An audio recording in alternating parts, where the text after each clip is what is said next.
Hey guys, it's Max Calandrillo. Today we have a tremendous series returning that I'm really excited about. It's season 3 of the Boxing Debate Grand Prix. We have some great names on here. It's going to be a really entertaining tournament. This is the first round, so we have 4 debates going on today, and I'm extremely excited. This is going to be a very long one compared to the next 2 rounds, so I don't want to take too much time for the intro, but before anything, I would like for the guys on the panel right now to give us like a 30-second intro of who they are and their experience in the tournament and whatnot, and we'll move on after that. So without further ado, we'll go with our first judge of the tournament, Adam's Boxing Show. Can you quickly give us a little bit of an introduction and tell us a little bit about yourselves, guys, as well as What's going on, people? Bishop could Adam's quickly Boxing introduce Show out of the himself. DMV, DC area. Here to judge. Thank you to my man Max, and shout out to everybody on the panel, man. We're gonna give our best judging going on, so don't take it. Don't get too upset at us. Yes, sir. Cannot wait for that. It's gonna be awesome. Bishop, if you don't mind just quickly muting because you have a little bit of an echo, and then we'll move on. Thank you, brother. Billionaire Boxing TV, the man, the legend himself, the former champ. Tell us a little bit about yourself, your experience at the tournament, etc. Yo, what's good, everybody? This is BBTV, and man, I done made it to the finals twice. I lost the first one, came back and did my thing the second one. So, I hope everybody do their best, bro. Just remember, man, this is a debate where fiction can become truth, depending on how you express it. So, good luck to everybody. Awesome. Cannot wait. And before I do my next introduction, I want to let you guys know how Boxing Works is judging as well, and he's communicating with me as we speak, but the studio is full, so he'll be sending me his scores between rounds. I'll have him do his little introduction after the first debate. JJ Solomon, the spit bucket. This guy has been very involved as well, just like Billionaire. Tell us a little bit about yourself and your experience at the tournament also. What's up, man? JJ Solomon, the Spit Bucket Podcast. Follow me across the platforms. But this will be the second time I've competed in the tournament. First time I got beat by this guy, and it was an honor to compete against him. But just great dialogue. I'm looking forward to it. Give the Spit Bucket a follow. Boxing, fatherhood, marriage, mental health. We cover it all. Stuff we need to talk about. Thank you so much. Really glad to have you here. Also, salute to the guys in the chat, Red Corner Boxing, Tycho TV, Stacks, etc. Mr. Neutral, Red Corner Boxing. Really glad to have you involved for the first time. Tell us a little bit about yourself and your experience in the sport of boxing. Thank you, Max. It's Mr. Neutral, Red Corner Boxing, representing the UK in this debate for the first time. I've got no experience in this. I'm looking at legends up here right now. I've been following the debate tournament with such anticipation in the last 2 seasons. So there's some great guys, and obviously those judges, I'll be coming to impress you guys. And JJ Solomon, I'm bringing the heat, but I'm here to have fun, baby. This is Sunday. This is relaxing day. Praise God. And let's just have fun. Yes, sir. Amen. I cannot wait. Super glad to have you with us today. WSB Remy, another legend in the space. How are you, brother? Tell us a little bit about yourself. You also judged a little bit in the last tournament as well, so just let people know who you are in the fight game. Hey, how you doing, y'all? I like to think of myself as almost like a scribe in the sport. I'm just like a journalist, someone who wants to cover it unfiltered. I work with Cigar Talk. I'm a correspondent there. The first one is just a 3-man team we have right now.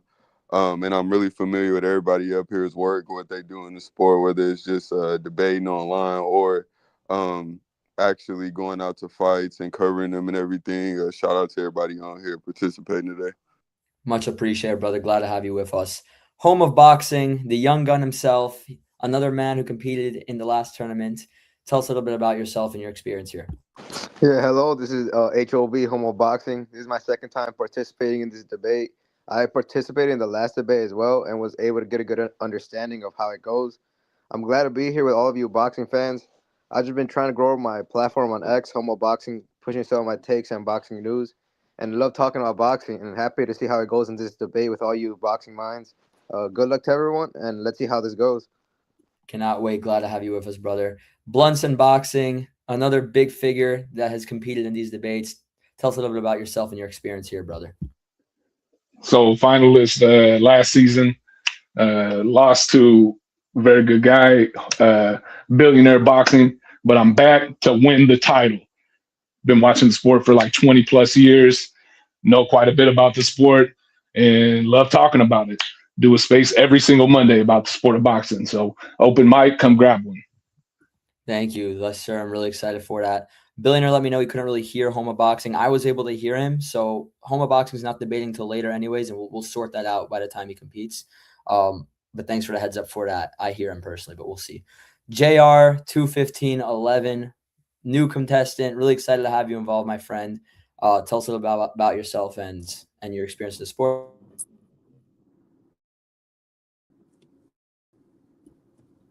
JR, are you there, brother? Can you guys hear me? Yeah, I can hear you Yeah, now, can you guys brother. hear How me? are you? Yeah, you're coming through. I'm doing good, guys. Good afternoon to everyone here. My name is JR. I'm from Philadelphia, of course. I'm 24. I've been watching boxing since a kid. I grew up in it my whole life. You know, my dad's a big boxing fan, so I'm 15 years in on it. And listen, I love the join people spaces. You know, trying to grow my own platform. That's the goal. And you know, I'm just here to have a great debate today, see how this goes. It's my first experience. And of course, I wish the best of luck to everyone. And I look to just do my best and see how it goes. All right, perfect, brother. Can't wait. Really, really glad to hear that as well. And the final introduction for now, Bishop Boxing Opinion. Tell us a little bit about yourself and your experience here, brother. Bishop Boxing Opinion. I'm a boxing lover, fish tank lover. I actually used to box myself. I'm gonna upload some clips. I got them. I just gotta figure out how I'm gonna do it. But yeah, I just love boxing. I love talking boxing. I love everything about the sport. I've been in the sport since I was a kid myself. I boxed from 10 years old to I was 17, so I broke my hand and everything went spiral after that. But yeah, I love boxing. I'm here to win today. Can't wait, brother. Thank you so much for the introduction as well. Awesome. So, what we're going to do, I'm going to put everyone backstage except for myself, Remy, and Bishop. You guys will be the first debate. Everyone else will be backstage. And the judges, you guys will obviously still be able to hear. I can't hear again. All right, relieve and rejoin again. If you can't Can hear any me. of y'all hear me? Damn, why my shit keep acting crazy? All right, so Bishop's going to relieve and rejoin, and we're going to get this first debate going. If anything, let me let him know. I'm going to put everyone else backstage, might as well, to make it quicker. One moment, guys. Can you hear me? Yeah. I can't hear nothing. All right, so he's gonna relieve and rejoin, and we're gonna I get can't hear started. nothing you saying. Or if Remy talking, I can't hear him either. No, I wasn't talking, bro. Can you hear me Yeah, now? I can't hear nobody. You want me to drop back out and come back in? Yeah, sometimes there's some technical issues and whatnot. So Bishop's gonna relieve and rejoin. You hear but me though, right, Max? I hear you fine. I heard everyone fine. I think it's just on his end, but this happened last time. He's just gonna relieve and rejoin. He's done this a few times in the past, and he's able to get it working. So once he rejoins, which will be very shortly, we'll get that first debate started. One sec.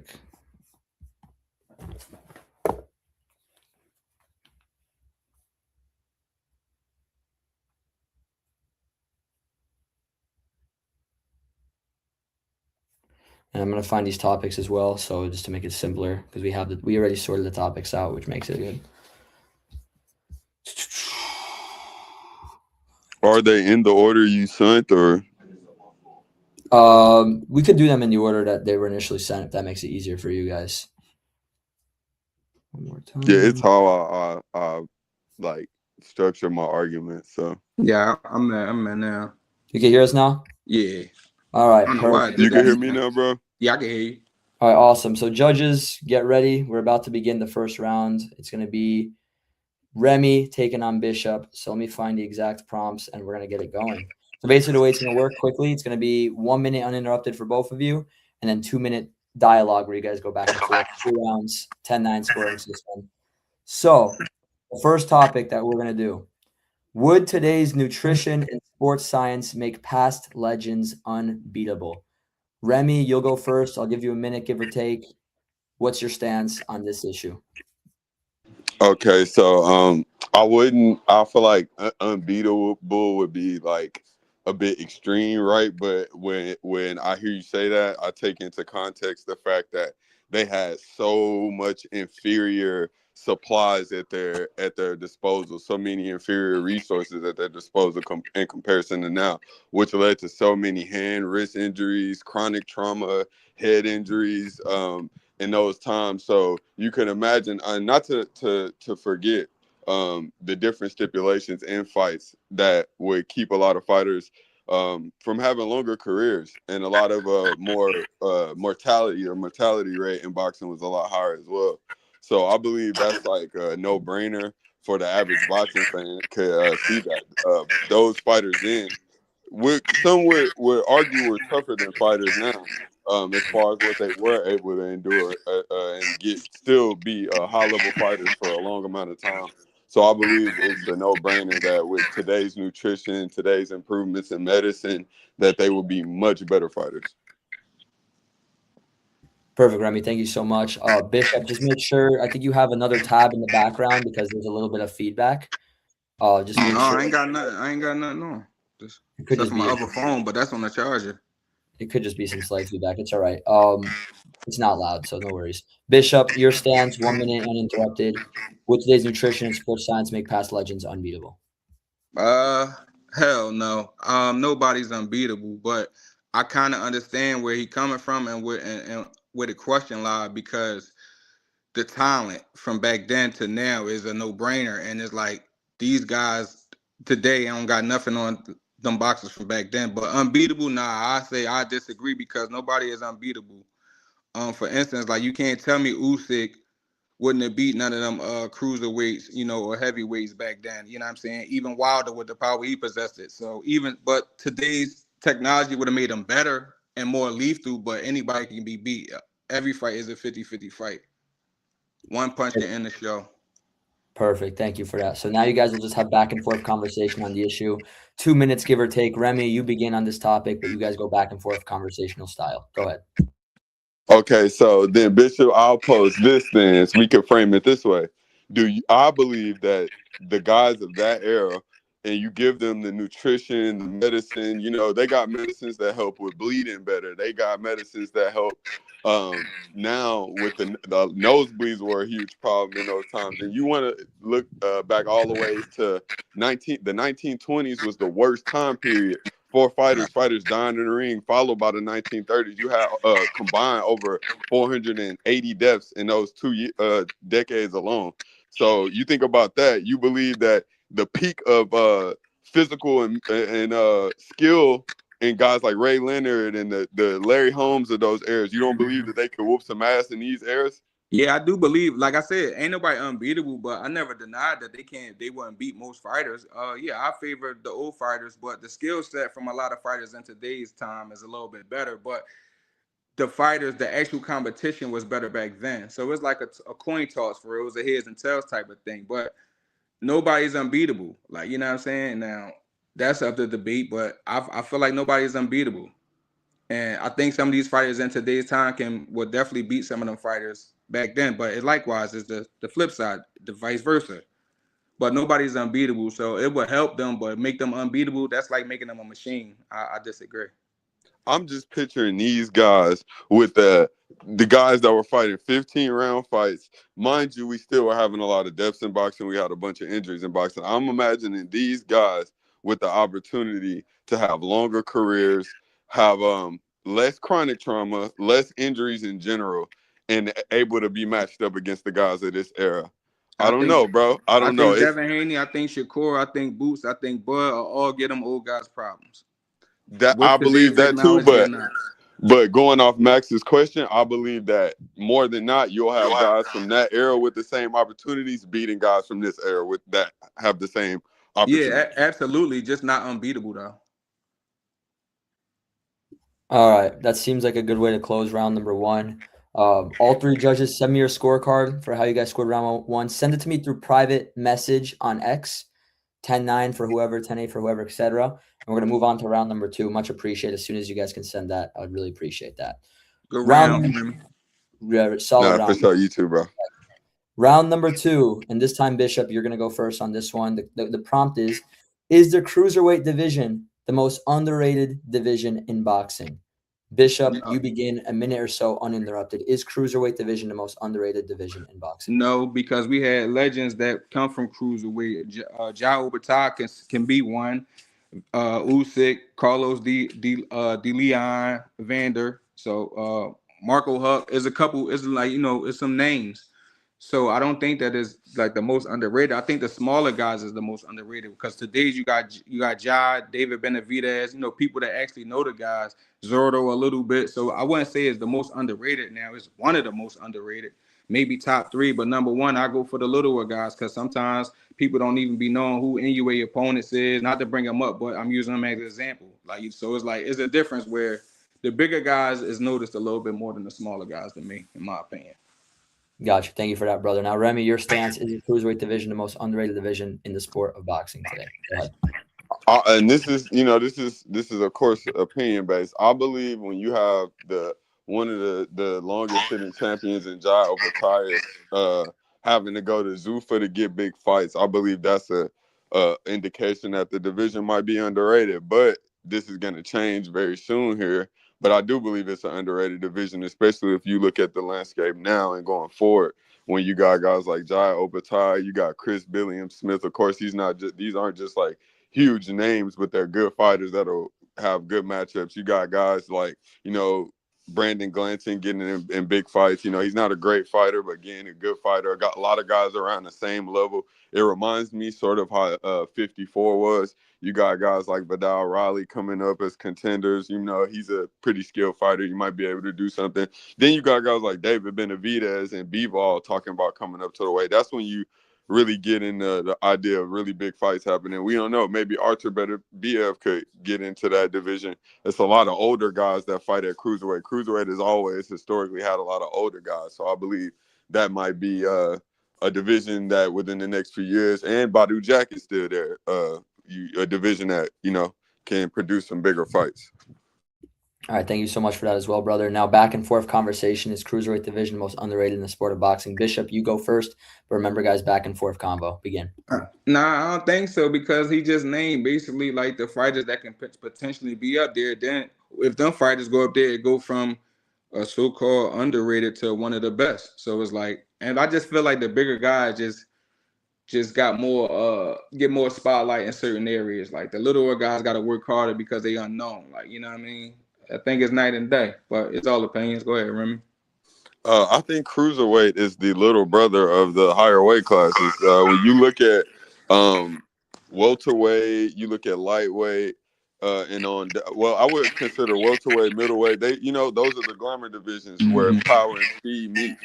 But I would say cruiserweight is like the whatever division amongst the higher weight classes. Once you go past middleweight, everyone is worried about light heavyweight, middleweight, heavyweight. No one cares about cruiserweight. Bridgerweight, they created another division to pull fighters from cruiserweight. So I think that had that's another reason why people haven't been campaigning their weight. Like guys like Oscar Rivas, maybe, who would have been campaigning at their weight, wasn't campaigning at their weight. So I do think it's an underrated division. And you agree with me in your last point, too. You agree with me when you said you think it's top three. I think the smaller divisions get more love. Nah, I doubt it because at the end of the day, when you look at it like this, right? You got Jai Opetaia, you got David Benavidez and Zordo. That's better than 122 right now. That's better than 120, 118. That's better than 126. So it can't be that underrated because it's better than them small divisions. That's just my opinion. You might feel differently. I don't know. Well, I don't think so as far as 126, just because I think the names are more even. But you do agree with the other two, though, right? Yeah. So right there, though, who is the bump? I would say possibly for you said 118, 126. Any of that shit for real. well, 118, but I don't believe so. 126. So that way, how can it be the most? Or underrated? Maybe not 122 either, or 130. Like when you think about it, so it's really only like one division out of those lower divisions where you could say it's. And I don't think that division is underrated. Like you said, it wouldn't be underrated if cruiserweight is better. So if cruiserweight is better, then cruiserweight would be the underrated division because cruiserweight still gets no love. Okay. And those lower weights get more attention because they have more marquee names. When better be move up there, then what? What division would it be then? You see what I'm saying? You said if Beterbiev moves up there, he won't be the one to like completely move the needle. I think it would have to be like Bivol or when Benavidez and Zurdo fight at that way. Which is again goes back to the underrated part because Zurdo and David are about to fight there. Now people give a fuck about the weight again. All right, sounds like a good way to end round number 2. Judges, send me your scorecard for round number 2 as well. Much appreciated, guys. I got all of them for round 1, so round 2 as well. Thank you, guys. And round number 3, the final round. Are southpaws actually overvalued in matchmaking? Remy, we'll have you go first, uninterrupted. Are southpaws actually overvalued in matchmaking? I'll say yes, because if you pit an elite orthodox fighter against an elite southpaw, you're gonna get the result of who's the better fighter, not because the guy's a southpaw they were able to take advantage. Yes, they have some advantage when it comes to it's not as common, and some of their angles are a bit more awkward, and you have less of a chance to deal with them in the pros. Statistics, we were like what 25% of pro boxers are southpaws, and then in the amateurs, you have 54% of southpaws usually beating the orthodox fighter, which I believe is not a big enough disparity to say that southpaws are just so dominant against orthodox fighters. And then you look at fighters like Terrence Crawford, who's naturally a orthodox fighter. He's beaten some of the most elite southpaws in boxing. He's beaten great fighters at southpaws, and that doesn't matter. Same thing with Floyd Mayweather. I think it's a matter of, and a lot of the southpaws are conformed southpaws. Some boxing coaches believe you being a southpaw when you're actually a right-handed fighter is actually like it's a weakness, or it's you adapting to something you don't have to adapt to. So I don't believe so. All right, thank you for that. Now, Bishop, 1 minute uninterrupted. Go ahead, brother. Are southpaws overvalued in matchmaking? What I pick on there, Max? I forgot. Let me see the initial. I'm out, bro. It's no, I think, because I think picked it was yes. no. Yeah, I don't think that they overrated because they rare. Like, you know what I'm saying? And I think that they get the right price that they supposed to, because the majority of boxing is orthodox. So I feel like they rare gems in the sport, and they bring a different situation to the table, because you got to fight smarter, like with that stance, slow. And I think they more dangerous in my opinion. So I think that they perfect for the sport. I like that they southpaws. All right, thank you for that as well. Now we're gonna have you guys go back and forth, 2 minutes, give or take. Remy, you begin. Are southpaws overvalued in matchmaking? Go ahead. I say yes, because when you think of the elite southpaws, when they win against, it goes back to what I said. When they win against the elite orthodox fighter, the better fighter just wins. There's been very few times in boxing you could go look at where two fighters who are around evenly matched, it didn't go that way. Errol Spence was a career southpaw, a real southpaw. Terrence Crawford beat him handily. Devin Haney's a career orthodox. He beat a career southpaw, a converted southpaw in Lomachenko handily. It just depends on the fighter. Basically, what you said. I disagree. I feel like they, like I said, they perfect for the sport. You named a couple fighters that lost a match. That don't defy what the southpaw position is. I feel like the southpaw position is still like the most dangerous. This, in my opinion, they dangerous, and I feel like they supposed to get the price that they get because they stand out. It ain't a lot of them. Like you said, some of them transform into that, but I'm talking about the natural ones. Like, you know what I mean? So I disagree. I mean, the southpaws that have people shook in their boots are just elite fighters that just so happen to be southpaws to add to that. So usually matchmakers just want to get them the developmental fights before they put them in there with those southpaws. I don't think it's a matter of them being scared. It's a developmental thing. That's just my It's a opinion. little bit of both to me. It's a little bit of development and being scared at the same time. All right, sounds like a good way to end round number 3. Thank you guys for that as well. All 3 judges send me your score totals, and what we're gonna do is after I announce the winner, I'll have you guys quickly make your speeches each, and then I'm gonna have How Boxing Works also enter the studio because he's still not in the studio because it's full. So just give me 1 moment to see the final judges' score totals. I'll announce the outcome, and then we'll move on. Good job, fellas. Thank you for both being on. Yeah, good shit, Bishop. But I ain't want to get too statty with you because I wanted it to be like real convo. Yeah. And I felt like it went like that, like a barbershop argument. No, you my man, so it's gonna go that way regardless. No, for sure. That felt like hell on earth right there.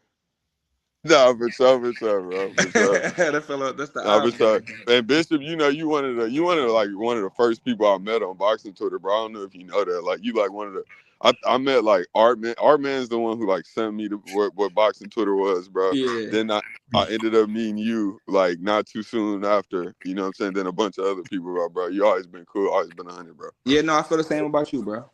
All right, fellas, I have the outcome, so let me quickly say it. So, first score total, Billionaire Boxing TV scores about 29 to 29 even. Mm. How Boxing Works scores about 29-28, and Adams Boxing Show scores about 30 to 27. For your winner by majority decision, WSB Remy gets the job done. I ain't gonna lie, I Majority. thought I got kicked, bro. I ain't even gonna lie. I thought I got Yeah. kicked, bro. No, That it's was all good. It's all good. respect to both of you guys. Great job. I'm gonna add Adams Boxing, and I'm gonna add Billionaire. But let's have you guys speak first, so then I can remove both of you and then add how boxing works. So before the judges explain what they thought, we'll let Remy go first. Remy, what do you think of the debate really quickly? How are you feeling? And you move on to the next round, brother. I thought me and Bishop did a good job picking the you gave us some really good subjects, and the ones we got I felt like was good for us to like, argue. He definitely made me feel like I was kind of stumbling over some of my shit. I forgot any of the statistics I had that I was gonna sprinkle in anyways. I just started kind of arguing with him. It was a good debate though, and I definitely like it. I like the format too. Thank you, brother. Thank you so much for coming on. We'll see you in the semifinals. I'm gonna remove you now, and we'll talk soon, brother. Thank you, man. For sure, appreciate it.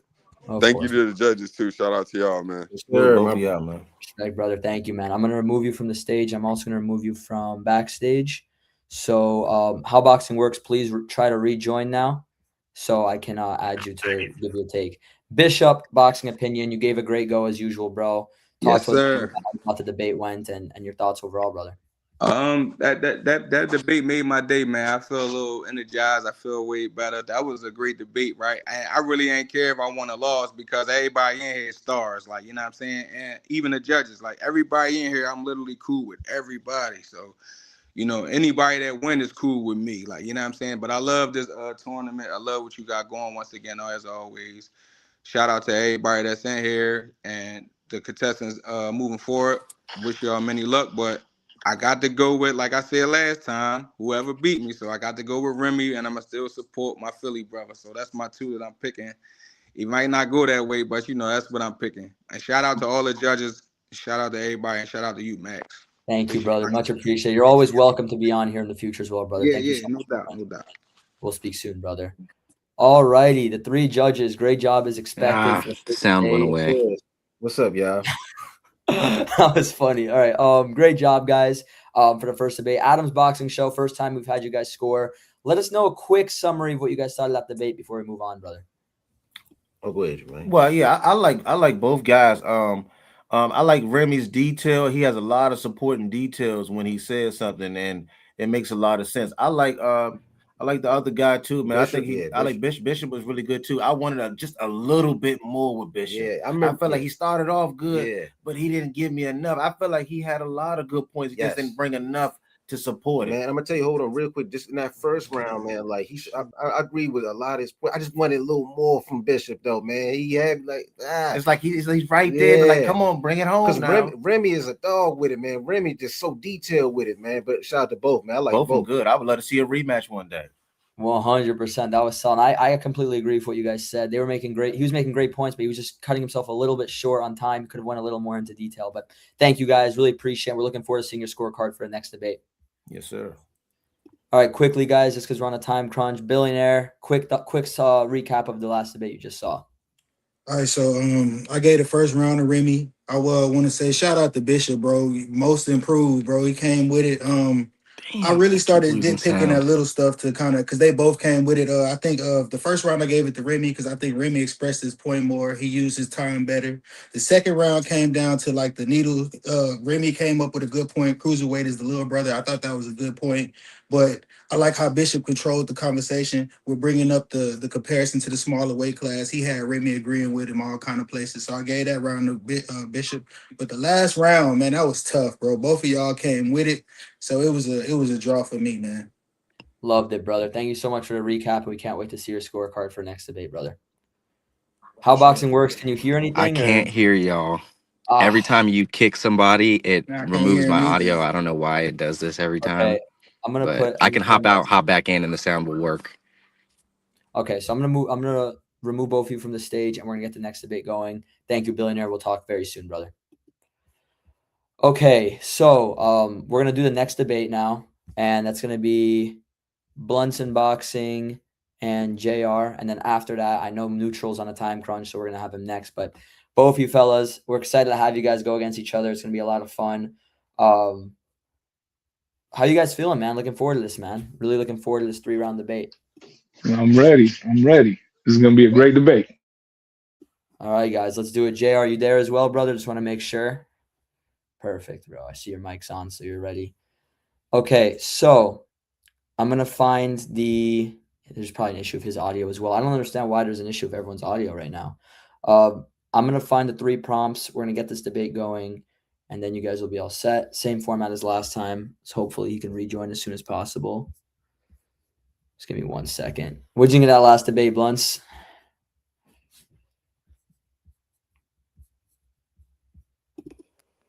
There we Can go. you hear me, brother? Yes, sir. We're good. All right, perfect. Awesome. All right, guys. So we're about to begin. Blunts, want to make sure you're there as well, brother.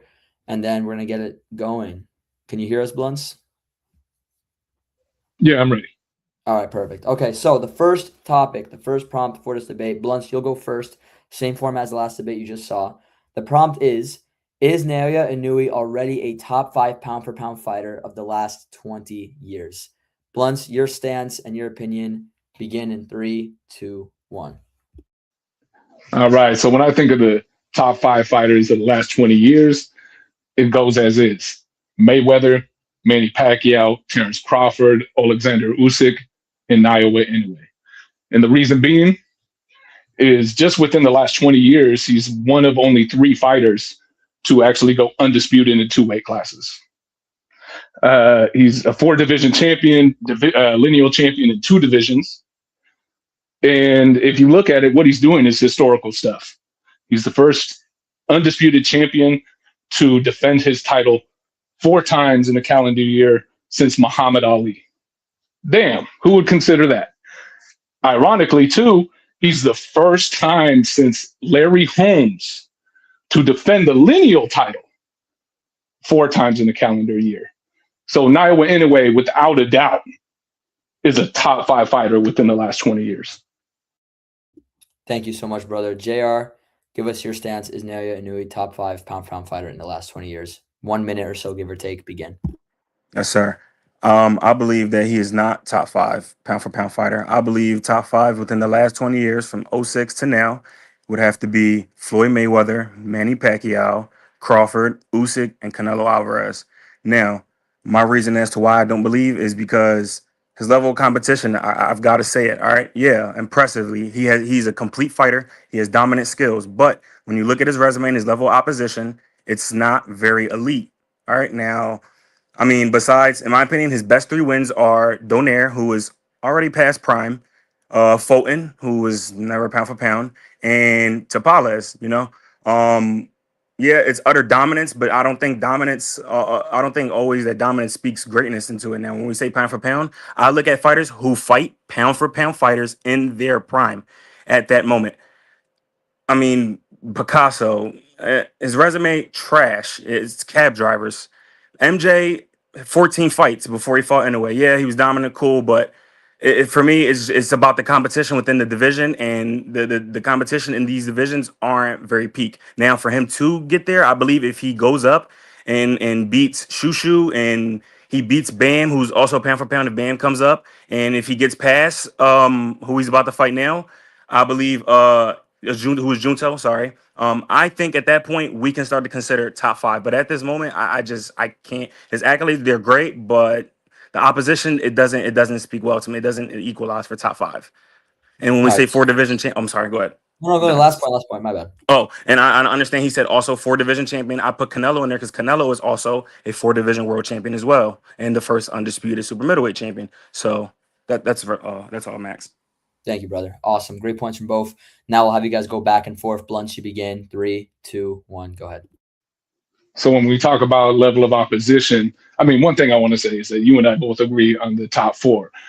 But the argument for Canelo is just as much so if you don't contextualize Canelo's resume, I mean, it could be the same, of course. You could be like, oh, this is outstanding. But when you really contextualize it, Canelo's run at 168 would be actually about the same level of opposition in which Inoue fought at 118. You look at Canelo's run at 175. It's, again, you said Donaire passed it. Well, what do you think Kovalev was? And the one thing we can't... We understand that. We understand 175. Well, it's still a much more dangerous division. Kovalev, he still has much better accolades than any Inoue's oppositions have. And Canelo also went up, and after that to go and chase Bivol, who was a pound for pound. Well, not at the moment. Sorry, I apologize. He wasn't pound for pound. And we actually didn't know Bivol because we also thought he was an underdog. We saw he lost. That's when we had potential. So I can't really rest my case on Bivol. So the thing about Donaire, one could say that he was past it, but the thing with the situation of Inoue, first fight, arguably fight of the year, where he breaks the orbital bone Inoue, and then goes on to lose a decision, ends up getting knocked out by Inoue in the rematch, but then goes on to actually win a world title and become the oldest bantamweight of all time to win a title in that weight class. So Kovalev didn't do that. So we know, like, if you look at it, but maybe Kovalev was significantly further past it. So can we agree here? Can we agree here? Hold on. So can we agree here that super flyweight and bantamweight, these guys are at elite levels? Are we agreeing on that at all? Because I disagree. Well, the question is we look at Fulton, Tapales, we look at some of these guys he's defended the title against. How highly do we rank Rocky Fielding? How highly do we rank Callum Smith? And who Callum, and how has really not really overwhelmed us. And how do we rank a guy? How do we rank Yen Jun Kim or TJ Doheny, who's already Louis Nery was somewhat impressive, but again, resume speak. These guys aren't at elite levels when he's fighting these guys. And they do. And we're talking about pound for pound, mind you. We're talking about pound for pound here. Top 5 pound for pound in the world in the last 20 years. Pound for pound, we're talking about the best of the best who fight the best of the best. And at the most elite competition, and it's like, once again, he hasn't fought anybody who was ever in a pound for pound list or even talked about in a pound for pound list. They maybe were good in the rankings in the division, but that's about it. That's their only credential. They had a top 3 ranking. And you could argue that with Canelo as well, except for the Canelo situation, he always lost against pound for pound ranked fighters. But Canelo's also fought pound for pound. He fought Triple G in his prime when Triple G was number 3 pound for pound. The first 2 fights were argued to be controversial, and arguably, but a win is a win. The statistics say about 80%. A win is a win. And they are. But again, Inoue has yet to find an individual to take him to that level. He's blowing past we haven't seen anybody who with the skill set to even match him. When we look at these matchups, we all automatically say, "Oh, this is going to be a dominating fight." It's going to be why? Because the opposition that he's facing. These guys, we barely even know these guys. We're going off their last 2 fights, who we have to go on YouTube and go search up to go see who they are exactly. Let's be real here. These guys' oppositions don't appeal well. So it's like, okay, cool. Now that he's fighting Junto, it's the most talked about fight because Junto has some credibility to his name. Junto is a very dangerous fighter. This is a guy I can say matches very well stylistically. He would be obviously his first pound for pound ranked fighter. And this, obviously would probably cement him a win against Junto Nakatani without a reasonable doubt. Be top 5. But the thing is in my situation, you look at it. Inoue, 32, I believe, years old. He is or has shown to have such a dominance about him within the lower weight classes, which were often argued to sometimes be some of the most skilled fighters. And he's blowing past these dudes. So it's just in this situation, you look at it, he's a fighter who's doing things we don't see. 4 division again. You look at who we rank him up against. Only those guys like Crawford, 4 division champion as well, undisputed in 3, but Inoue 2. We don't deny that. Crawford's run at 140. Do we deny that? Not really. Not really. I don't deny Crawford's 140 success. So that's my thing. It's just like there's people who do. Right, but And then the you hard bring up a arguments lot of the for it, four just like division world anyways, champion when we thing, but say that anyways that is accolade is lacking. accomplished by many. Shakur Stevenson's also a four division world champion.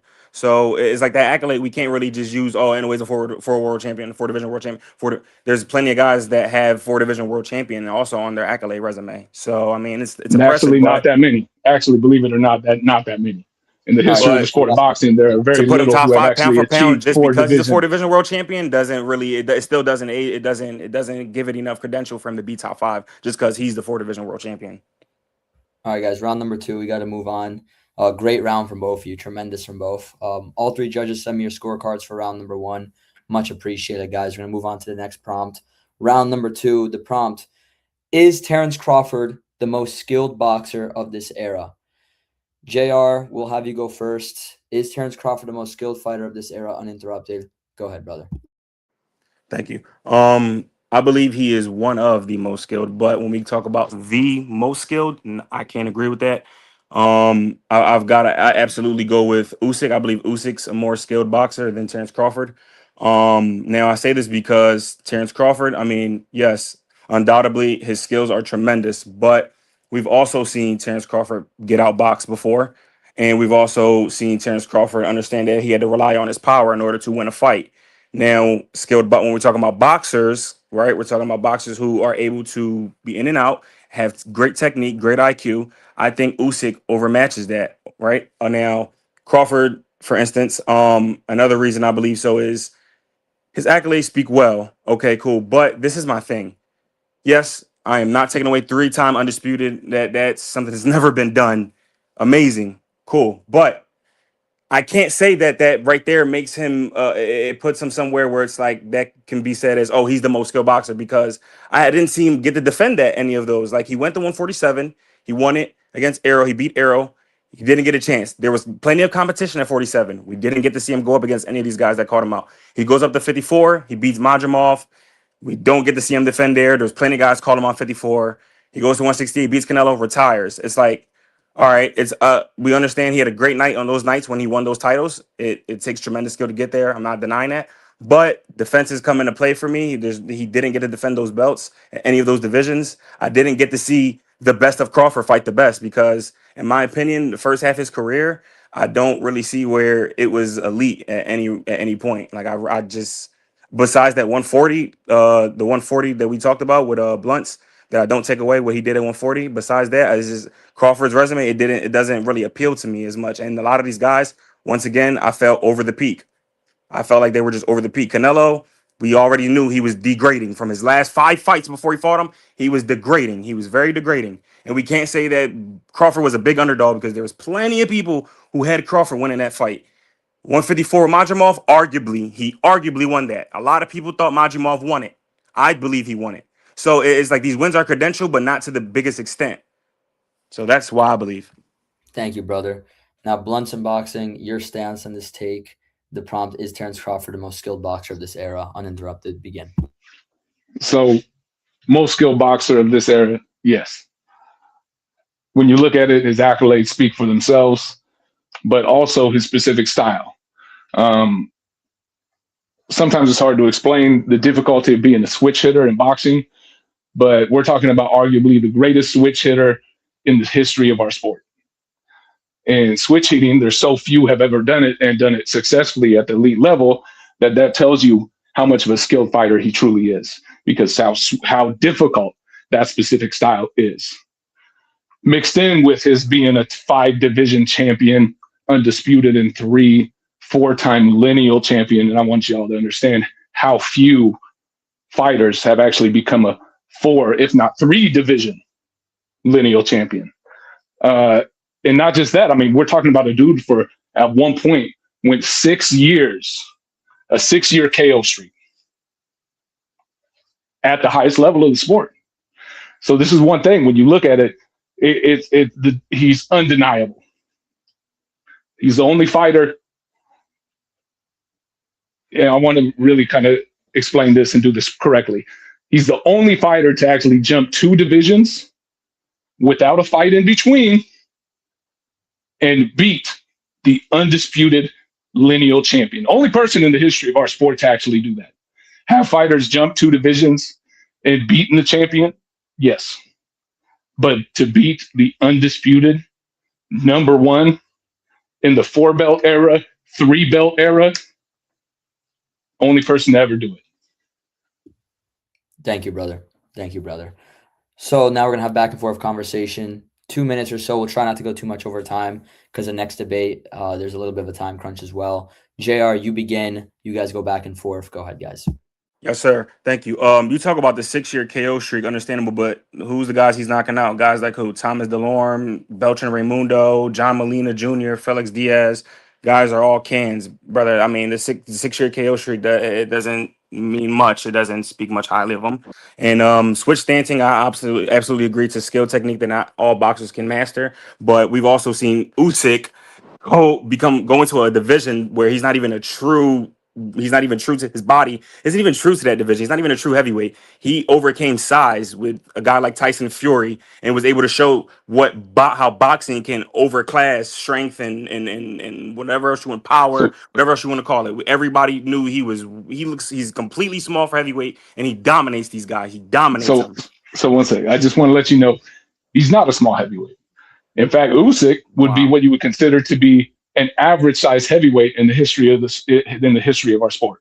If you're talking about entering that, we're more of the age of taller, but look at who currently is entering the heavyweight top 5 pertaining to the younger guys: Caballero, Itoma, Sanchez, Torres. All these guys are actually 6'3", 6'4". And that's only an inch away from these guys were only an inch away and born into the heavyweight. They were already made into the heavyweight division, though. They weren't yes, guys who started off in smaller weight classes and worked their ways up.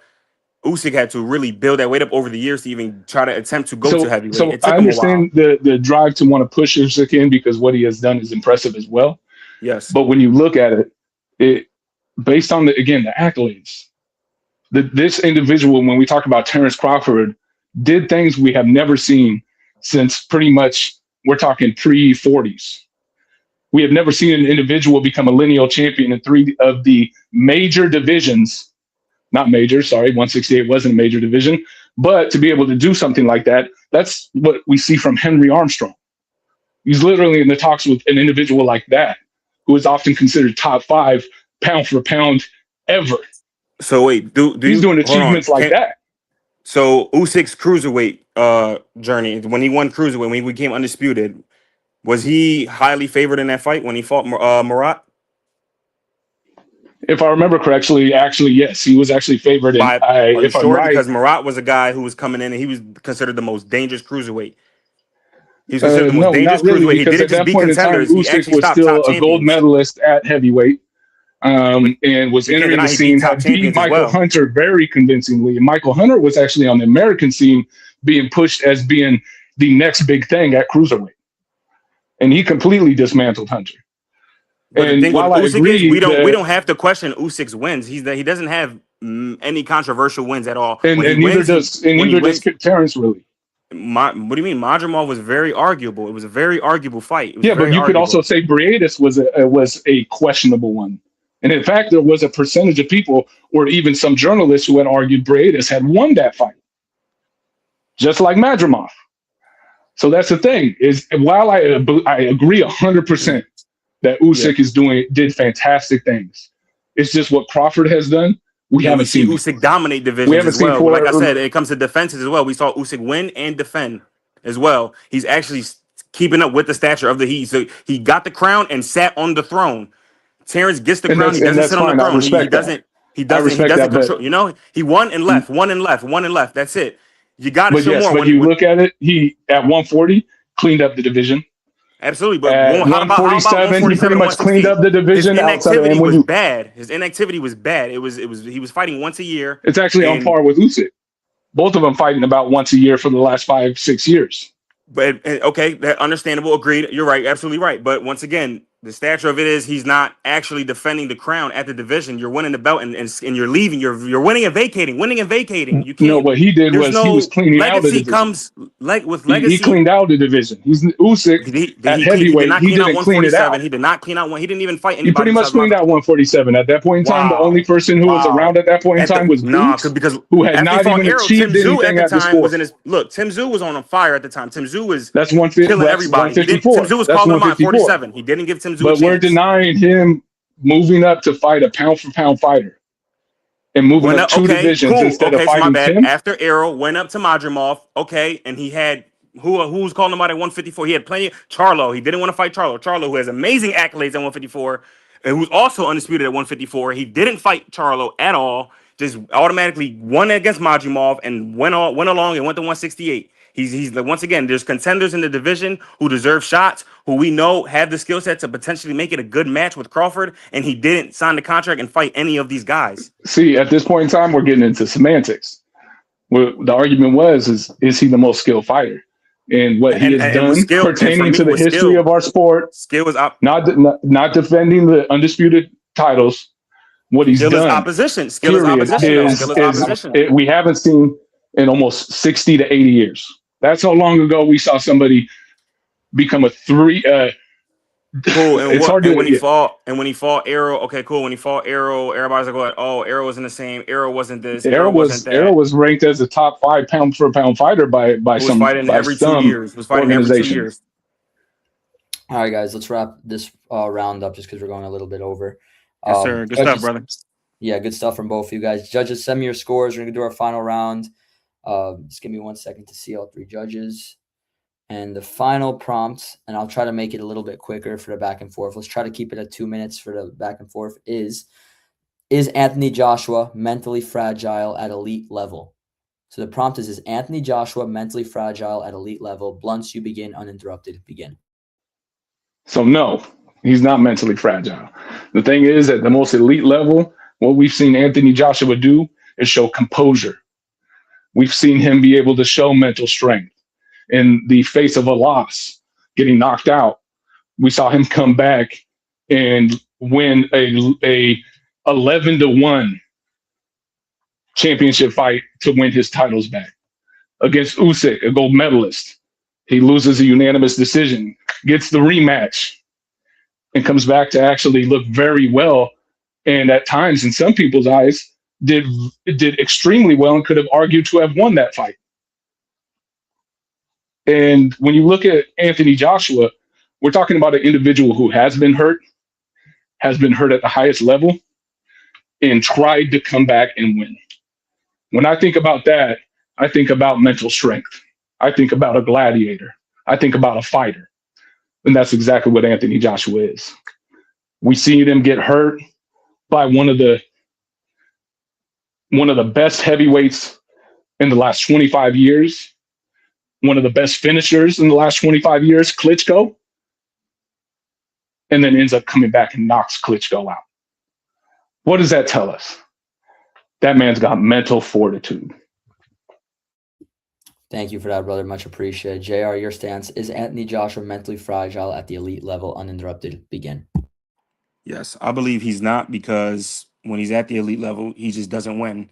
And to win at the elite level, it doesn't only just require a good skill set, but a good mental skill set. You have to be mentally prepared before you go into these fights. We saw him struggle against Usyk in the first fight. He got the rematch. In the rematch, he lost, had a mental breakdown. I don't know if you guys remember this, but he also had a mental breakdown in the middle of the ring, was throwing the belts, had a weird outage for a second. I don't know what that was, but that clearly was him having a mental breakdown there for a second. He wasn't professional at the elite level. Then after the Ruiz fight, I just believe he wasn't the same. After that loss, he wasn't the same guy. Yeah, he came back. Cool. He came back against competition that was trash once again. I understand the only thing I can agree about with Blunts is, yes, it does take a mental strength to even attempt to come back. Absolutely. But we're talking about at the elite level. He climbed up, he came back, but when he got back to the top to get these contenders, he fell short again. Again, and then you see Daniel Dubois, he goes into the fight. There was some good chit-chatting going on. That's a mental game going on there. He gets into the ring. What happens? He goes in there very aggressively and loses in under 8 rounds. it's as clear as day to me. It's a short case. It's proven right there in the tape. Anthony Joshua at the elite level, he's just not mentally prepared. All right, thank you for that as well. So the time on the top left, 54-15 to 56-15, 2 minutes on the dot. Back and forth conversation. Blunts, you begin. Go. So it's just with my thing. I think we've seen him come back or attempt to come back so many times at the elite level from getting dropped, getting hurt, losing. That takes mental fortitude. That takes mental strength to have such belief in yourself that you know that you can win, that you know, or I believe you are a better fighter. That's what mental strength is. That's what mental fortitude is. So with Anthony, we've seen Anthony get hurt a lot, but he always came back. He always attempted to come back. Agreed to that point. I agree.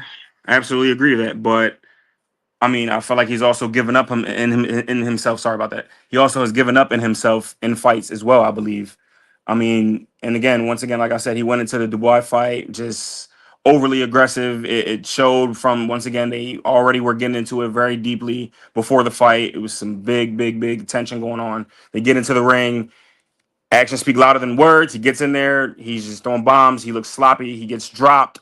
Okay, mentally he gets up, but then mentally again he goes right back down and he gives up on himself. When you get down and you get the 10 count, you're mentally not prepared to pick yourself back up again and continue to keep fighting. So this is my thing. If you look at the Ruiz and the Dubois fight, okay, you can't come back when you're knocked the fuck out.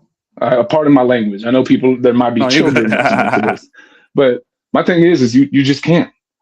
It just takes an individual in the first place from an equilibrium shot versus Ruiz, where we saw him attempt to get up, even though his body pretty much and his legs gave out on him. And the fact he tried to fight through that speaks volumes to me. Because equilibrium shots are some of the most dangerous shots in boxing. They are, absolutely. So absolutely. That's the thing. We can't, and that's the thing, even with Dubois, and again, agree with you. It's just like, yes, a lot of shit talking occurred. He allowed that shit talking to get to him a little bit. Agree. That's a but mental when it comes to being a fighter, though, so what about the time gap several times in that first round? And then what about the time he has to recover Dubois within the round? When he gets dropped in the round, he gets up, he recovers for 2 rounds. I believe he's and his woken back rounds. Up again, and then he gets in and he gets shot down again. Mentally, yeah, but mentally that was him getting knocked out. That dude hit face first into the canvas. Against we just Dubois? saw that with Nick Ball, and he against Dubois. He almost went face first into the canvas, if I'm right, but up everything, and we knew you can't get up from that. We see very few fighters being able to get up from that. Good stuff, guys. Normally, I would let you guys go a lot longer. It's just some guys have constraints and whatnot, so I apologize. But great debate from both of you. All 3 judges, send me your score totals, and I'll have the judges go really quickly after I announce it because we have a little bit, as I mentioned before. So great job from both of you, by the way. Thank you guys so much. Thank you. Appreciate it, Blunts. Yes, sir. That was a legitimately great debate. I gotta say that, man. Thank you, brother. Thank you. Okay, so give me 1 second. All right, we go to the score totals. Adam's Boxing Show scores about 29-29. How Boxing Works scores about 29-27. And Billionaire Boxing TV scores about 30-26. For your winner by majority decision, Blunts and Boxing gets the job Appreciate done. it. Congratulations, brother. Congratulations, JR, man. You better come back next one, man. If you can. Thank you. Hey, you came with it, bro. Appreciate it, man. Thank you, guys. Max, appreciate it, bro. This is amazing. I'm going to stay tuned in for sure. And thank you to the judges, man. You guys are amazing. I love this. Thank you, bro. You did a tremendous job, especially for your first debate. Blunts got second place in the last debate by this much, and you went in there and gave him a really competitive debate in your first time. I can't imagine how well you'll do next time you come back, brother, hopefully. Yes, sir. Thank you, guys. Thank you, brother. Have a good one, my friend. Blunts, real quick recap. You get the job done, majority decision. Tell us your thoughts on this debate and how you feel right now. I got to say, I was surprised by JR. I haven't interacted with JR very much, but what a competitor, man. He knew what he came in hot. He really was passionate about his arguments, and you got to respect that. Man, I'm here to come to the finals. So I apologize to the dudes I got to take down to get there. Respect, man. Great stuff as usual. You came on strong. You actually lost round 1 on 2 of the 3 judges' scores. So I'm like, man, are we going to get a crazy upset here? But you dug deep. You came on super strong and you got the job done. So Thank you so much. We'll see you very soon, brother. I appreciate you, Max, and I appreciate the judges, all you guys. Yes, sir, brother. Thank you so much, my friend. All right, real quick, fellas. Adam's Boxing Show. You had it a draw, and Billionaire, you had it 30-26. How boxing works has issues with his audio, so we'll just have you guys quickly go. Adams, you had it a draw. Tell us your quick thoughts on that debate. Oh man, I love JR's first round, man. I thought he clearly won the first round. The second round, I thought Blunts took it over. The third round was so tight, man. I had to give it a draw on that one. We had to give it a draw. Yeah, I thought it was a close bout on this one. I think it really could have went either way. That third round, I was trying to find a winner, but I just couldn't. They both had great supporting details, and I actually think the backup segment when they go back and forth, that was the most important part of that whole segment. It was tough. I completely agree. I think that's really the make or break. When they go back and forth, that's the make or break because it really shows how much they believe in the argument. There's no script. There's nothing. It's pure back and forth. So thank you guys so much. We're excited to hear your thoughts in the next match. We're moving this quicker and quicker, and we'll talk to you guys very soon. Billionaire Boxing TV, real quick, brother. You had it 30-26. Give us your quick rundown on that matchup, brother. You're very low, like very low. Very low. All There right, we go. so real quick. You're good now. When you come closer, we hear you. All right, so look, I just want to explain this because I want JR to understand why.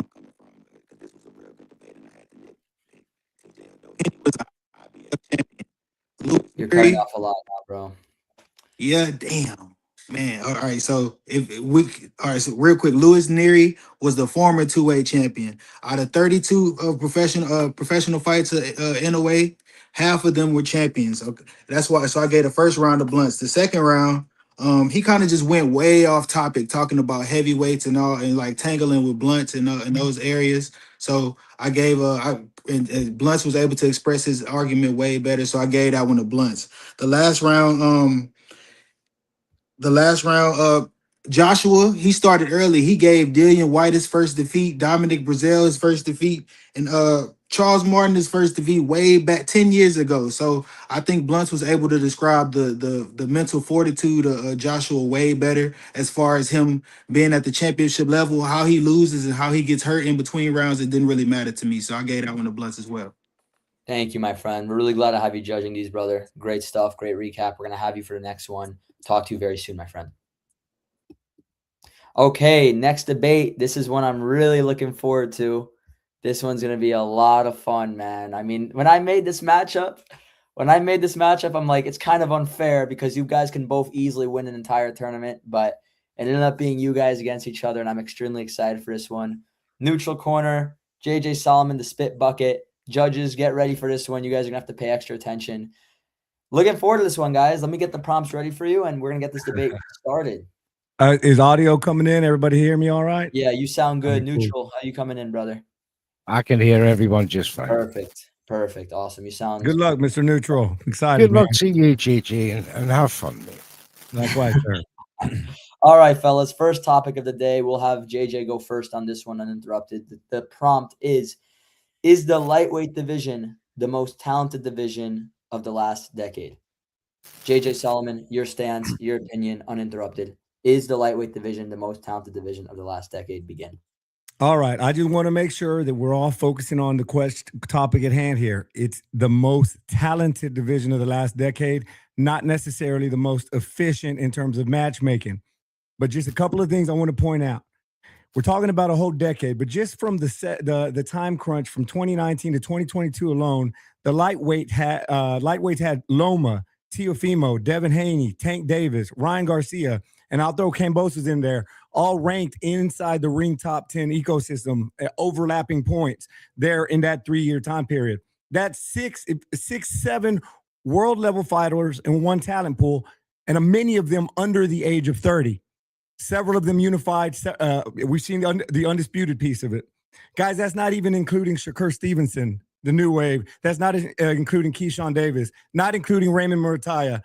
Neutral, I know you and I have had conversations about Schofield, who currently is ranked number 19 by the WBC, ranked number 7 by the WBO. that tells you it's a gigantic talent pool. And you and I think the world of Schofield, Abdullah Mason, elite level prospects, champions that bringing it to the next cycle. Talent not defined by whether or not matches are happening. It's defined by how high level their ceilings are, their ability to exist in the same division at the same time. And in my opinion, no division in the last 10 years has matched that 135 in that category. Thank you, my friend. Much appreciated. Mr. Neutral, your stance is a lightweight division, the most talented division of the last decade. Begin, brother. Thank you. No. Ladies and gentlemen, today I stand in firm support of the motion that the lightweight division is worse than it was 10 years ago in this division alone. 10 years ago, the lightweight division was defined by elite skill, elite resumes, and elite competition. Champions fought the best, fighters were battle-tested, titles meant something, which today, while there is talent, there's no doubt about that, the division lacks the same depth, consistency, meaningful matchups, and that really defined that era back in 2015, 2016. And I'll demonstrate this.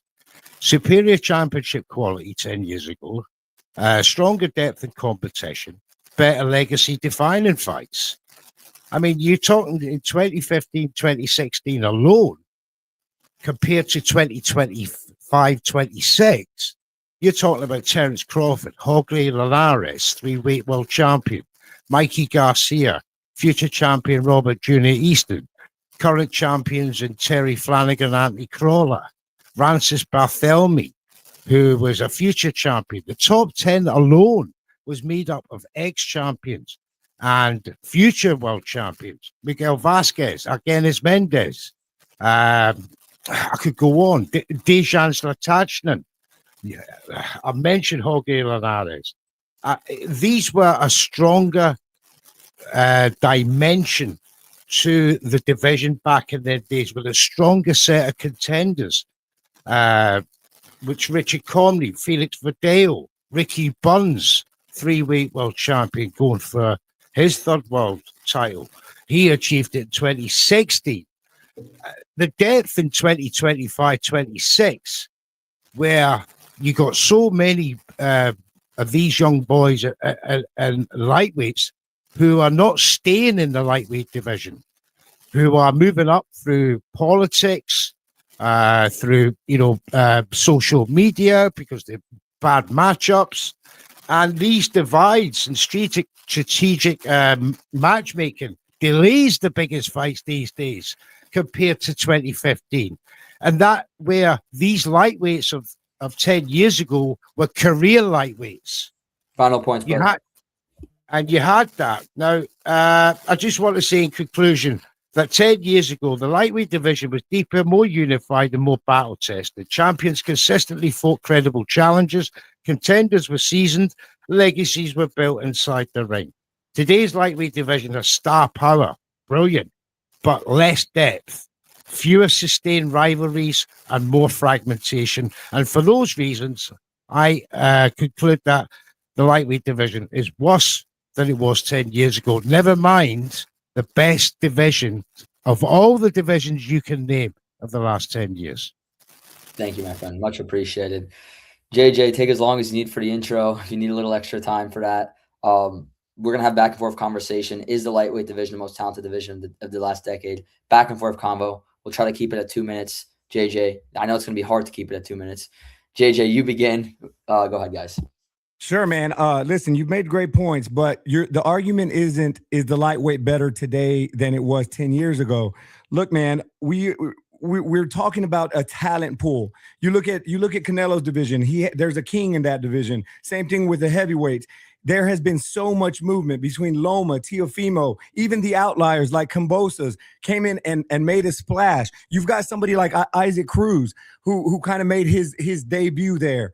And it's just so much talent, man. I'm not talking about did they match up. We're talking about the eyeball test. We were calling guys from 135 to 4 Kings before we saw anything because our eyeballs were telling us. So you're right. We didn't get the matches we wanted, but we were salivating for the matches because the talent was there. And that's what we're arguing today. In the last 10 years, was it the most talented? Look, if we had this debate 2 months ago in 2025, I could throw Terrence Crawford in there because he was still competing at lightweight. There's been so much talent. The biggest fight this year available, Ryan and Devin, that came from 135, man. So star power, all of that. And go ahead. I don't want to take up the whole 2 minutes, Neutral. No, I get that, JJ. You make some fantastic points. But I come back, if you go to the 2020, which is like the midway marker, isn't it, between the 10-year period, of all the names that I was talking about, you mentioned Lomachenko. He was a super featherweight in 2015. He moved up the lightweight and won a title after that. You got Richard Comrie in there, Luke Campbell, Robert Easter Jr., who I mentioned, Jorge Linares, who I mentioned, who was still champions in 2020. I'm talking about the stock and depth of talent at championship level. You go to the championship levels today and you look at the defenses of all your champions today. Abdullah Mason, 0 defenses. Raymond Muratalia, 0 defenses. You got Javonte Davis on the MIA list. And you haven't even got a WBC champion at lightweight. We had Mikey Garcia jump up and wait before Loma hit the scene. Before we talked about Shakur and those guys, Mikey Garcia jumped unproven. Up and gave Errol Spence a run for his money. I wouldn't say a run for his money, but we all expected Mikey to get flattened, and he put up a hell of an effort in 12 rounds against a top 5 pound-for-pound welterweight champ. So all I'm saying is that we can't ignore Loma, Tio, Devin Haney, Tank, Pitbull Cruz, Mikey Garcia, Floyd Schofield, Abdullah Mason. The talent is endless in the last 10 years from the lightweight division, and that's my case. I agree. In the last 10 years, you got that crossover period with these champions who were still winning titles from 2015 to 2020. You look at from 2020 to 2025 lightweights, how many of them won titles? Not many, because no fights are getting made. They're vacating titles to move up into different divisions because of promotional divides and politics. Talent. Now talking about talent pool. Where's your talent pool today? You got Floyd Schofield ranked number 1. Number 1. In the last decade, right? We've gotten so much talent, and that's what I'm focusing on. I'm not talking about today's state. No, you're talking about today. Today's lightweight division is more talented. That's the question. I disagree. I don't want to just focus on today's stars. We have 10 years to talk about. And I think we're doing them an injustice. We're just focusing on today's lightweight. I'm looking at the entire decade. Thank you. Thank you guys for that. Great round number 1. How Boxing Works and Blunt sent me your scorecard for round number 1, and we're going to move on to round number 2. The prompt for round number 2: should Ryan Garcia move away from boxing politics and bet on himself promotionally? So we'll have Neutral, you begin. Should Ryan Garcia move away from boxing politics and bet on himself promotionally? Uninterrupted. Go ahead. Thank you. Ryan Garcia should distance himself from boxing promotional politics and build his own promotional path, because his brand power and social reach and that drawing ability give him leverage most fighters just don't have. Garcia's millions of followers across platforms far exceeding many of today's champions. Often tune in for Ryan Garcia specifically, not just for the event, because of his outside the ring activities. Fighters with that kind of audience can sell fights independently or through flexible deals. The debate line for me here, Ryan Garcia isn't just a boxer, he's a global sports brand. When the fighter is in control of the product, the fighter should control the promotion. Promotional conflicts frequently delay major fights. I've said that before. Fighters get stuck between networks, promoters, sanctioning bodies, and the prime years shouldn't be spent waiting for negotiations. Boxing politics turns prime years into waiting rooms. Garcia's value is highest when he fights often and stays visible. He's built his fame partly through direct fan engagement, which modern fighters can promote fights themselves using their digital reach. This reduces reliance on the traditional promotional gatekeepers like Golden Boy. Ryan Garcia already owns most valuable marketing to sports today, and that's direct access to fans, which the promotional companies traditionally used to control. Fighters who control promotion keep larger shares of revenue. You can negotiate event by event partnership deals instead of long term control deals. And examples in boxing show fighters becoming promoters to maximize earnings. We've all seen Errol Spence, Terence Crawford form their own promotional companies, Gervonta Davis. Why take a slice of the pie when you can own the bakery? So the legacy control alone says it isn't just about who you beat, it's about who controls the path. So Ryan Garcia has the most audience, the marketability, and the leverage most fighters dream of. Instead of being trapped in boxing politics, he should bet on himself, control his promotion, and turn his brand into his greatest weapon. Thank you, my friend. Much appreciated. JJ, your stance: should Ryan Garcia move away from boxing politics and bet on himself promotionally? Go ahead, uninterrupted. All right, Mr. Neutral, here's the thing. The question is, should Ryan Garcia walk away from boxing politics and bet on himself promotionally? And let's just zoom in here, man. Over the last 6 years, Ryan has earned roughly estimated about $70 million in just the boxing purses. That's not endorsements. And then here's the crazy part. We just saw him win his first world title. And we have to be crazy to say that itself wasn't a product of boxing politics. He didn't earn that shot. He didn't work himself up the ranks. He didn't rebuild from a bad loss. The opportunity was given to him through relationships from Golden Boy, negotiation, positioning, and politics. Everything you just said. It landed him his first world title. He benefited from it. Golden Boy navigated the sanctioning bodies. Golden Boy worked the network. Golden Boy structuring the deal. Ryan's job is to fight. We've seen Ryan have mental health issues, legal issues, while Golden Boy was protecting the brand, to your point. You mentioned he had millions of followers. He had millions of followers before he ever did anything because Golden Boy was leveraging him as the next Oscar. All of this was done. So look, the sport's not just punches. It's contracts. It's broadcasting. It's arbitration. It's commission. Ryan's job is to fight. Promoters' jobs to manage a storm. When you made $70 million in 6 years for doing mediocre work, the question's not, should I leave and bet on myself? The question is, why would I leave the machine that built me? All right, thank you for that as well. Now back and forth conversation. Try to keep it at 2 minutes. Neutral, you begin. 3, 2, 1, go. Yeah, fantastic points, JJ. Really good. However, as you quite rightly said, he had millions of followers before he even stepped in the ring. It's that star power that buys you the boxing politics when you're in the game.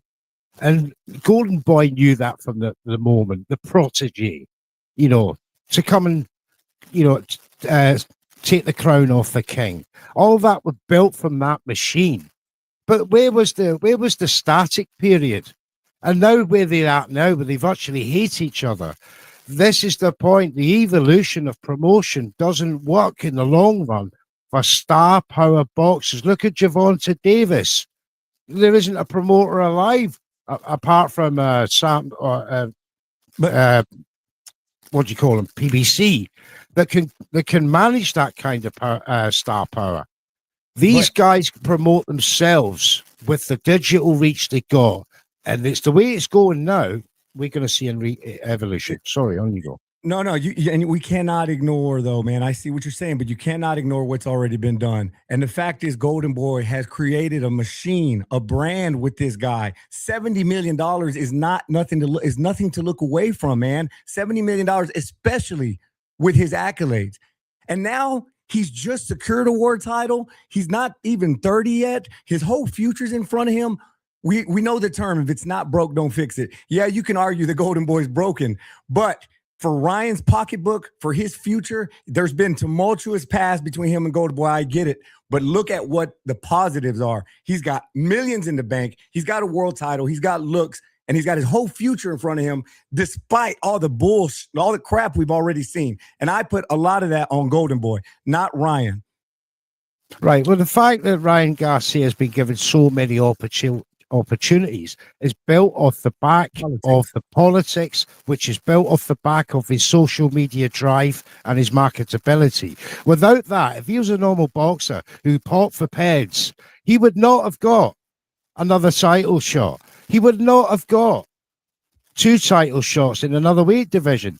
So why would he walk away from that? Why would he walk away from those politics that essentially gave him what he had? Because he's outgrown them. And the reason I say that is because Golden Boy and the venomous the situation that they have now is because Oscar has built that persona from to Ryan into him. That competitiveness with Oscar on a personal level. Had that been Ryan Garcia under a PBC or someone that's not got a main character that will compete with him on a social media level, hence there wouldn't have been a fallout. But I come back to the point: without that marketability, that social media following, he could not influence the boxing politics that gives him these repeated title shots and ultimately winning one. Because if that had been any normal boxer who is just a contender for a title, pop for peds, right, and suffered the suspension, fines, and all the rest of it, would not have been given a championship interim title shot his next fight. We can all agree on that. Sure, but I'll finish with this. Ryan has only proven himself for one camp that he can handle the mental pressure. He proved himself. He shut a lot of us up this last Barrios camp. That's not enough for me to say, yeah, I can handle the reins. We've seen Ryan melt down completely. No business, no professional executive is going to want to work with you as an individual without representation if he goes off the deep end again. And for me, that's just way too much to risk when I've already made $70 million in the bank. I've got a title. Yeah, I'm not crazy about my promoter, but at the end of the day, my promoter made me. So I'm not walking away from it. Oscar went silent as soon as he popped for peds, did he not? Where was his support then? He got a fight. He got 2 world title fights since he popped for peds. One was supposed to be a gimme, and he all you have to do as a promoter is petition these WBA and WBC with that. All you have to say, right, he's back now. Do you want him or not? He's got 10 million followers there. You're going to, put money Oscar in your pockets. Yeah, Oscar said, yeah, he's crazy, but so was I. So was I. And if that had been a normal boxer, without that social media drive, that wouldn't have happened. All right, judges, send me your scorecards for round number 2. Great debate once again. Love it. Great stuff, JJ. Man, you're pushing me, man. I'm on the ropes here. I'm trying to be nice, man. I'm trying to. No, we're doing it. We're all. No, you gotta get nasty, brother. All right, the final prompt that we have, and we'll have JJ begin on this one. All right. Should former fighters be boxing judges? JJ, you begin uninterrupted. Should former fighters be boxing judges? All right, guys. All right, man. Look, I respect these boxers. I love them. But former boxers should not be professional judges. Look, judges are supposed to be neutral, invisible, emotionally detached. And fighters are trained to be the exact opposite. They're emotional by design. They're prideful. They're wired to believe they win every close fight. And essentially, at the end of the day, that's what makes them who they are. Look, they also live in the spotlight. They build brands. They thrive on controversy. Judges are supposed to stay away from all of that. A good night for a judge is when nobody knows their name. There's bias. Boxing is a small world. We all know that. They share gyms, share trainers, share promoters. Even if a fighter tries to be fair, the perception alone is damaging the credibility of the sport. And then one last thing that nobody will probably talk about, distractions on fight night. If there's a former world champ on ringside judging, fans aren't going to leave them alone. They're going to want photos, autographs, attention, talking shit, all that type of stuff. Judges need quiet focus. They don't need pictures. Nobody gives a damn about taking a picture with Steve Weisfeld. Refs, managers, coaches, everybody else, yes. And then let's just not forget, Tyson Fury still thinks he beat Usyk. Canelo thought he won that first fight against Triple G. Teofimo said he beat Kambosos 11 rounds to 2, which doesn't even add up. Timothy Bradley still agrees with the judges from one of the worst decisions in the last 20 years. all great fighters who I respect, but they cannot count. They cannot do math. And I think judges are there to decide who won. Yeah, there's problems with it at times, but the judges are the pros, and I say we leave it as is. All right, thanks, JJ. I was cracking up when you said no one wants a picture of Steve Weisfeld. That was funny. That was funny. All right, thank you for that. Neutral, uninterrupted. Your stance: should former fighters be boxing? Thank you. Okay, I'm not going to take the comments of boxers like Tyson Fury while they're still boxing. Well, look, boxing is a highly technical sport. Judging requires understanding not just what punches are thrown, but in which punches are actually landing. How fighters control the ring, how tactics are developed, how ex-professional boxers have first-hand experience of these elements, which makes them better equipped to judge fights accurately. Ex-professional boxers understand the mechanics of boxing in ways non-professionals cannot. They know the difference between punches that land cleanly, punches that are blocked or ineffective. They also understand defensive techniques like slipping, rolling, and parrying. Because of this deeper knowledge, former fighters are most likely to score rounds based on the official judging criteria rather than visible activity. Professional fighters understand how fights develop over time. They recognize tactics such as setting up traps, conserving energy, or controlling the pace of a round. A non-boxer might see few punches and assume a fighter is losing the round, while an experienced boxer may recognize that the fighter is controlling the ring and landing more effective shots. We've seen that many, many occasions. Some argue that ex-boxers might favor certain styles of fighters. However, judges are trained to score fights objectively, regardless of their background. Bias can exist with any judge, whether they have boxed or not. And what matters most is understanding the sport being judged. Being a judge, being a good boxer doesn't mean being a good judge. I know that. And it's true that fighting ability does not automatically make someone a great judge. However, judging training can be taught, and while years of ring experience cannot, it is easier to train an experienced boxer in judging rules and than to teach someone without boxing experience the deep technical understanding required. So in conclusion, the ex-professional boxers bring valuable technical knowledge, tactical understanding, and real fight experience. With proper judging training, these qualities make them better suited to judge boxing matches accurately than people who have never boxed professionally, and they make better photo opportunities, JJ. Well done. All right. Good one as well from both of you. Now we're going to have a quick back and forth. Same for 2 minutes. We can get that final debate going after you guys. JJ, you begin. Back and forth conversation. Go ahead, guys. All right, yeah, Neutral.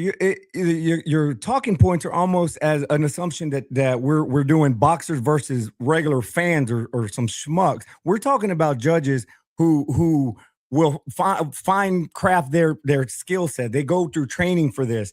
They understand there's multiple styles, whereas a fighter might be biased to just his style. There's still so many boxers who don't understand the scoring metrics. You'll have a fighter who say, I pressed the fight the whole time, meanwhile getting punched in the face the entire time, thinking they're winning rounds. There's so much more. And the fear of having a boxer in there is, yeah, that was my style. I like it better. That's too much at risk. These judges are trained to acknowledge a defensive fighter, a pressure fighter, somebody who's mobile.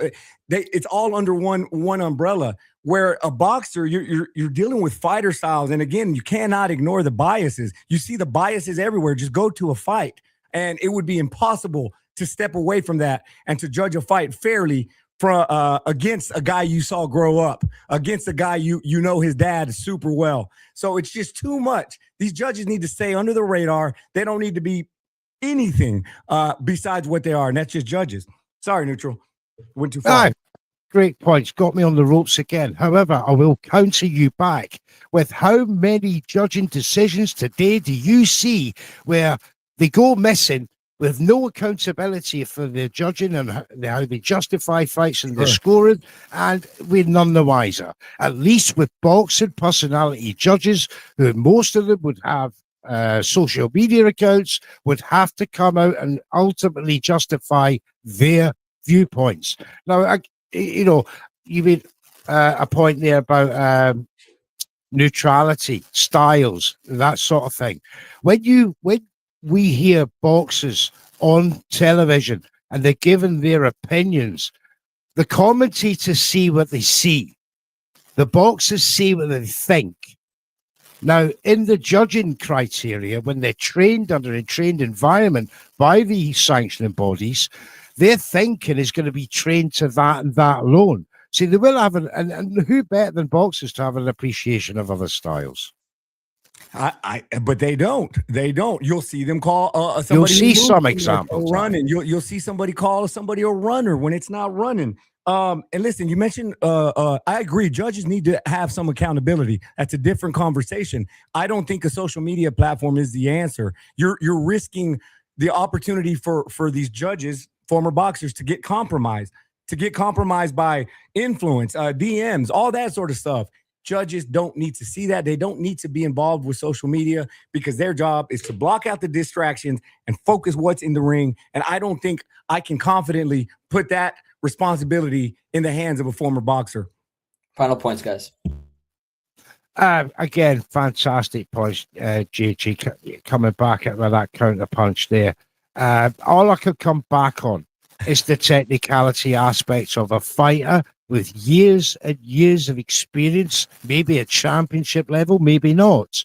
And not all boxers should be generalized in this thing where the social media will drive their conclusions.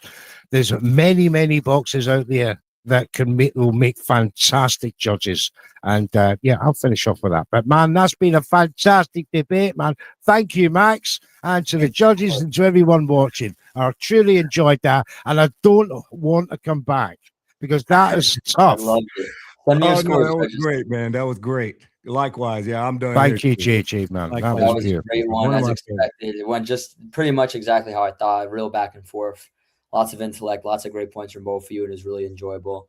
Waiting for these judges to send me their scorecard for round number 3, and I'll announce how it went. But thank you both so much for coming on. I really enjoyed it. You guys did a tremendous job, and it was really engaging and really interesting. So Thanks for having us, Max. Appreciate Thanks for having us, Max. Proper enjoyed it. Thank you, JG, man. Just give me 1 second, guys. I think count this up.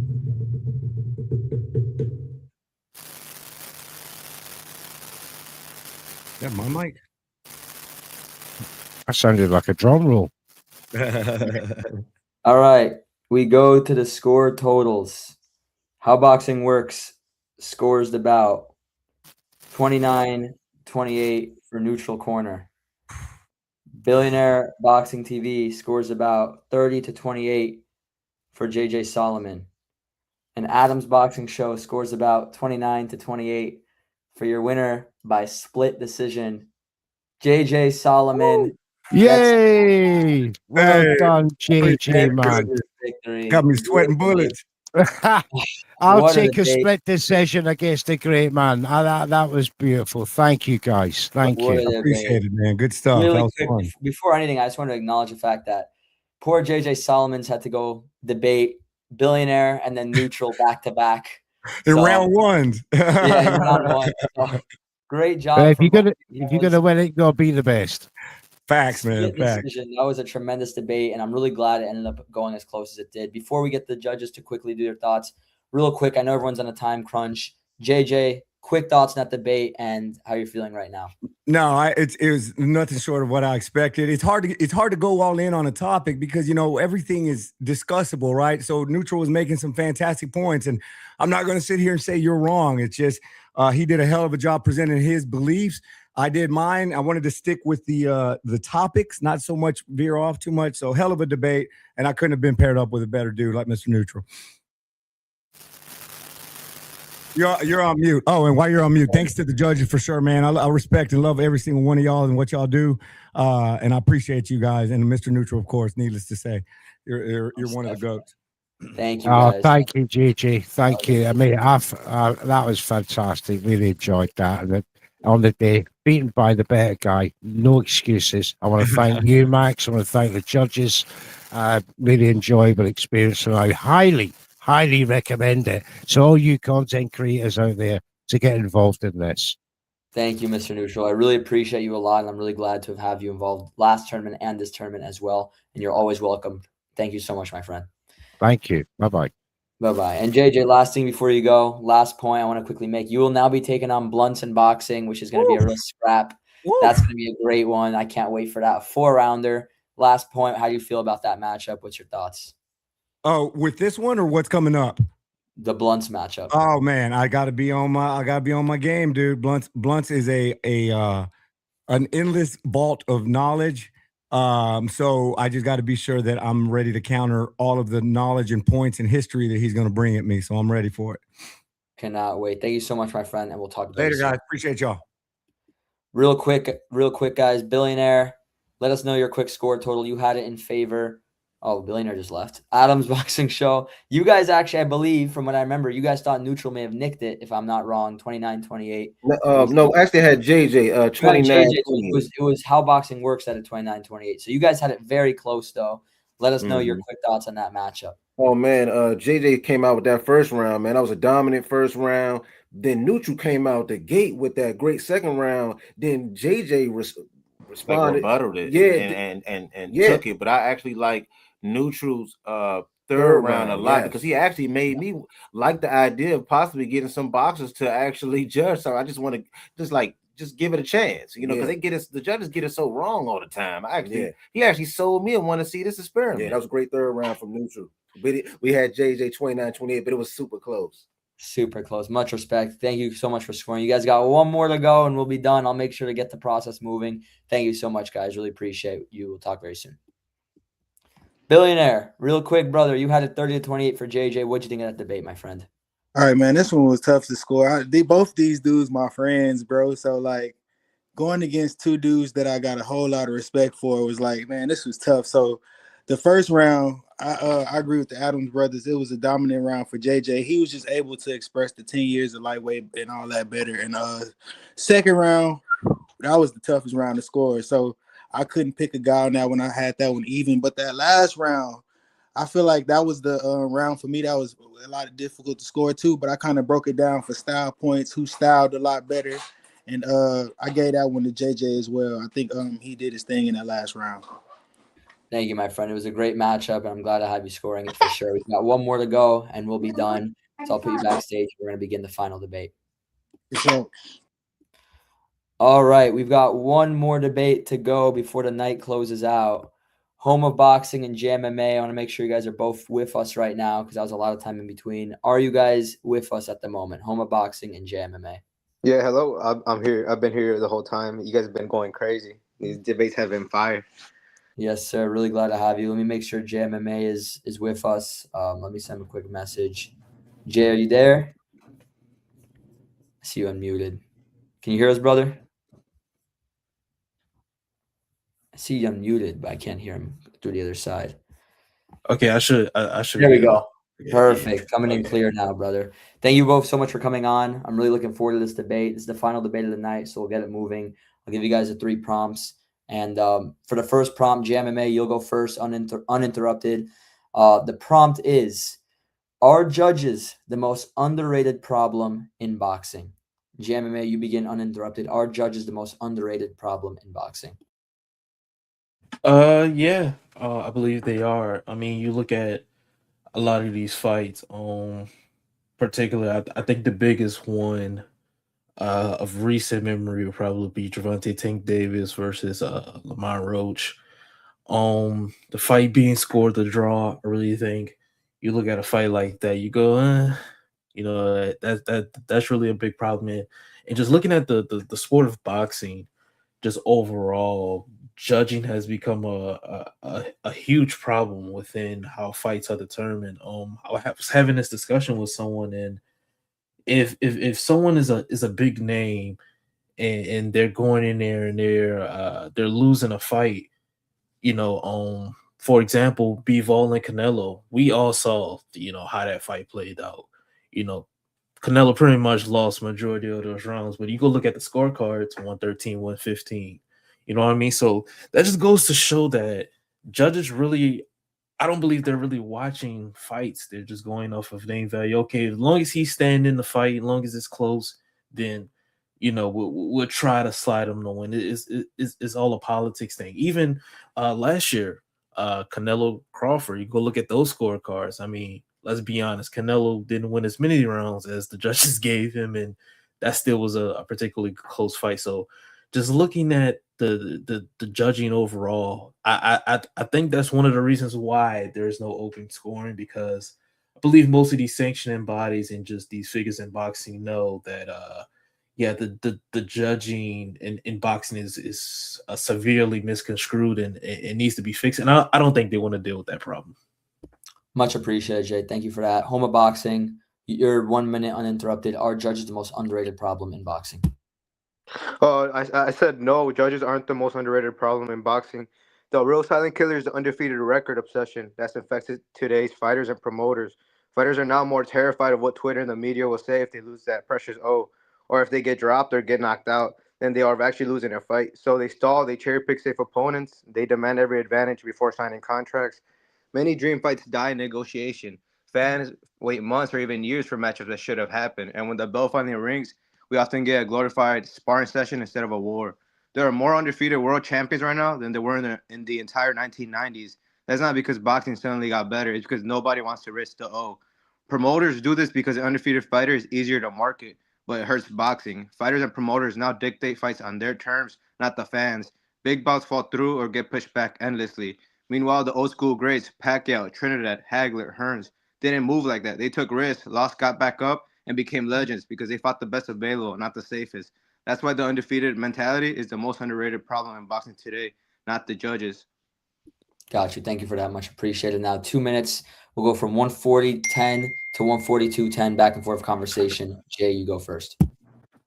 Hearing your rebuttal, I think while you do make a great point about the undefeated record and the O being a problem, I think looking at the framing of the question, the keyword being underrated, I don't feel like the O is something that's a particularly more underrated problem than judging. And I feel like actually the undefeated O is something that even some casuals even complain about how Floyd Mayweather quote unquote ruined the sport of boxing and things of that nature. So when we talk about underrated, something that is not as popular to contrary belief, I don't see the O being under the definition of underrated. You were debating how judges are the most underrated problem, but the fights you named, there wasn't any issues. Crawford won the fight. The Bivol won the fight. The only fight that was a bit odd was the draw, but it was at least a draw. So I don't really see where the judges played a factor. How you were saying, yeah, maybe they were giving some rounds to Canelo in both of the fights, but he still lost. If he were to win that fight, you would had a good argument. But they lost. Canelo lost in both fights. So like I feel like your argument wasn't even, it didn't make really sense when it comes to our judges underrated problem, because the judges didn't mess up the fight. The fighter still won that fight, even though the judges gave Canelo a few more rounds. He still lost. So the judges isn't really the issue.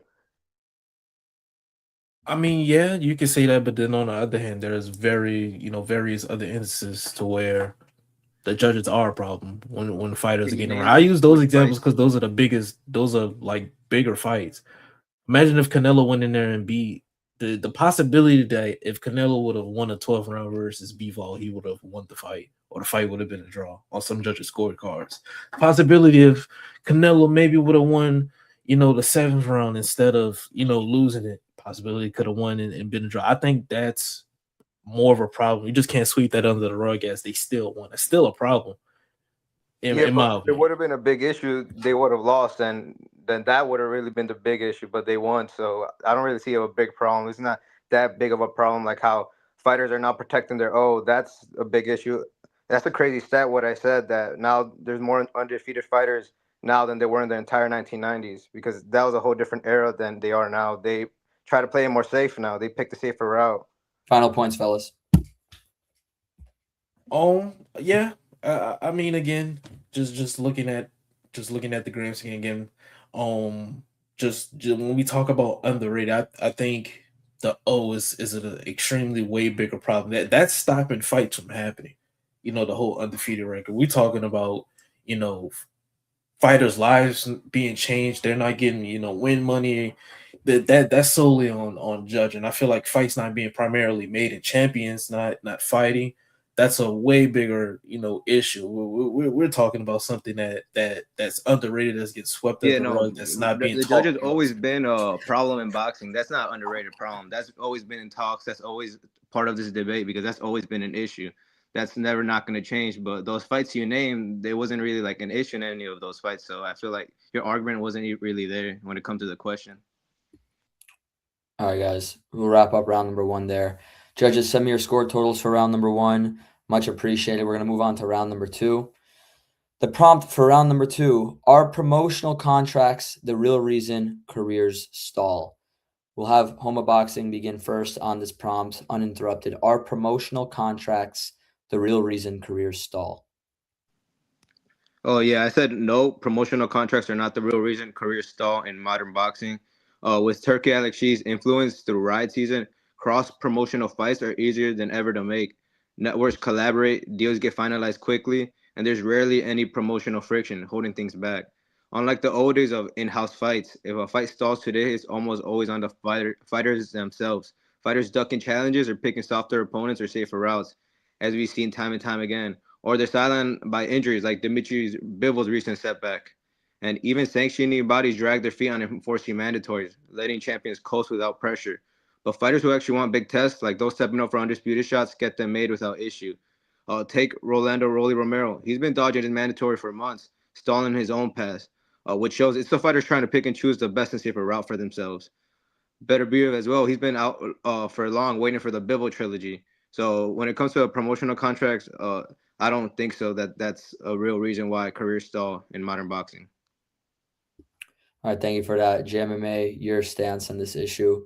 Do promotional contracts the real reason careers stall in the sport of boxing? Thank you.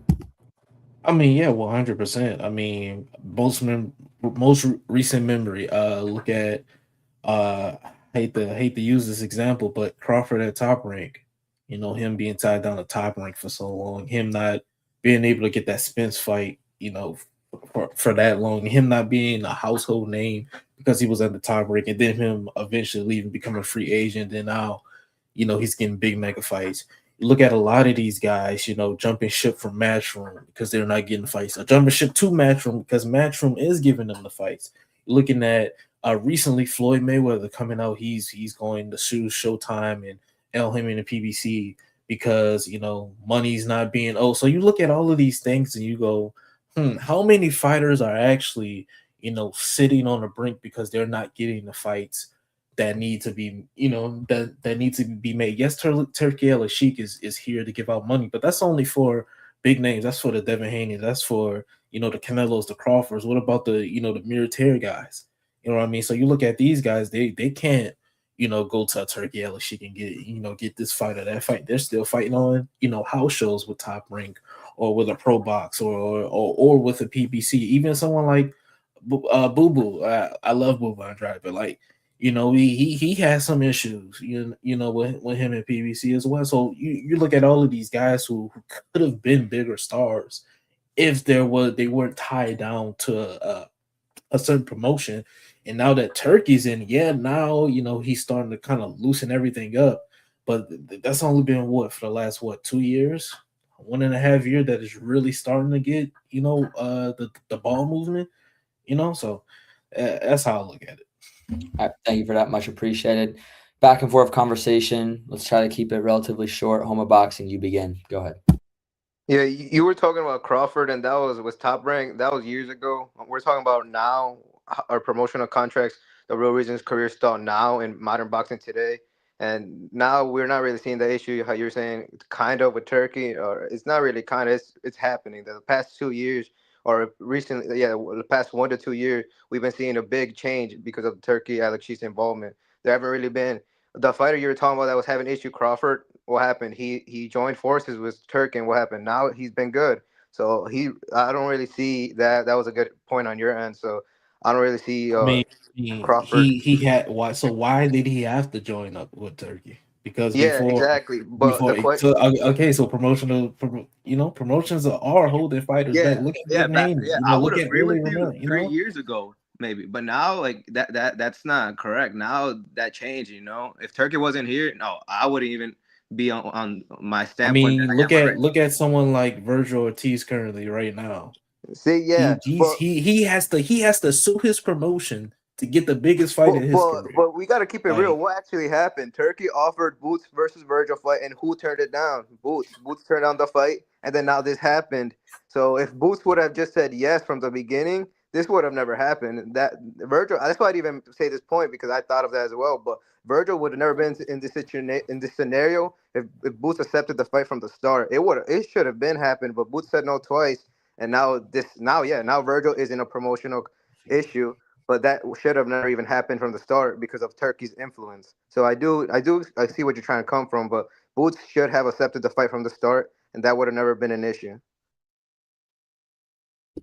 okay, I mean, you want me to go? I just ended. Yeah. Go ahead. Oh, okay. Just final rebuttal. I just again, promotional contracts. Yeah, but Boots could accept the fight, but are promotional contracts holding back fighters from getting even bigger fights? When guys are going to Turkey, I don't look at them as being tied down to a certain promotion. They have some type of the promotion is either allowing them to go do it or they're not signed to a promotion at all.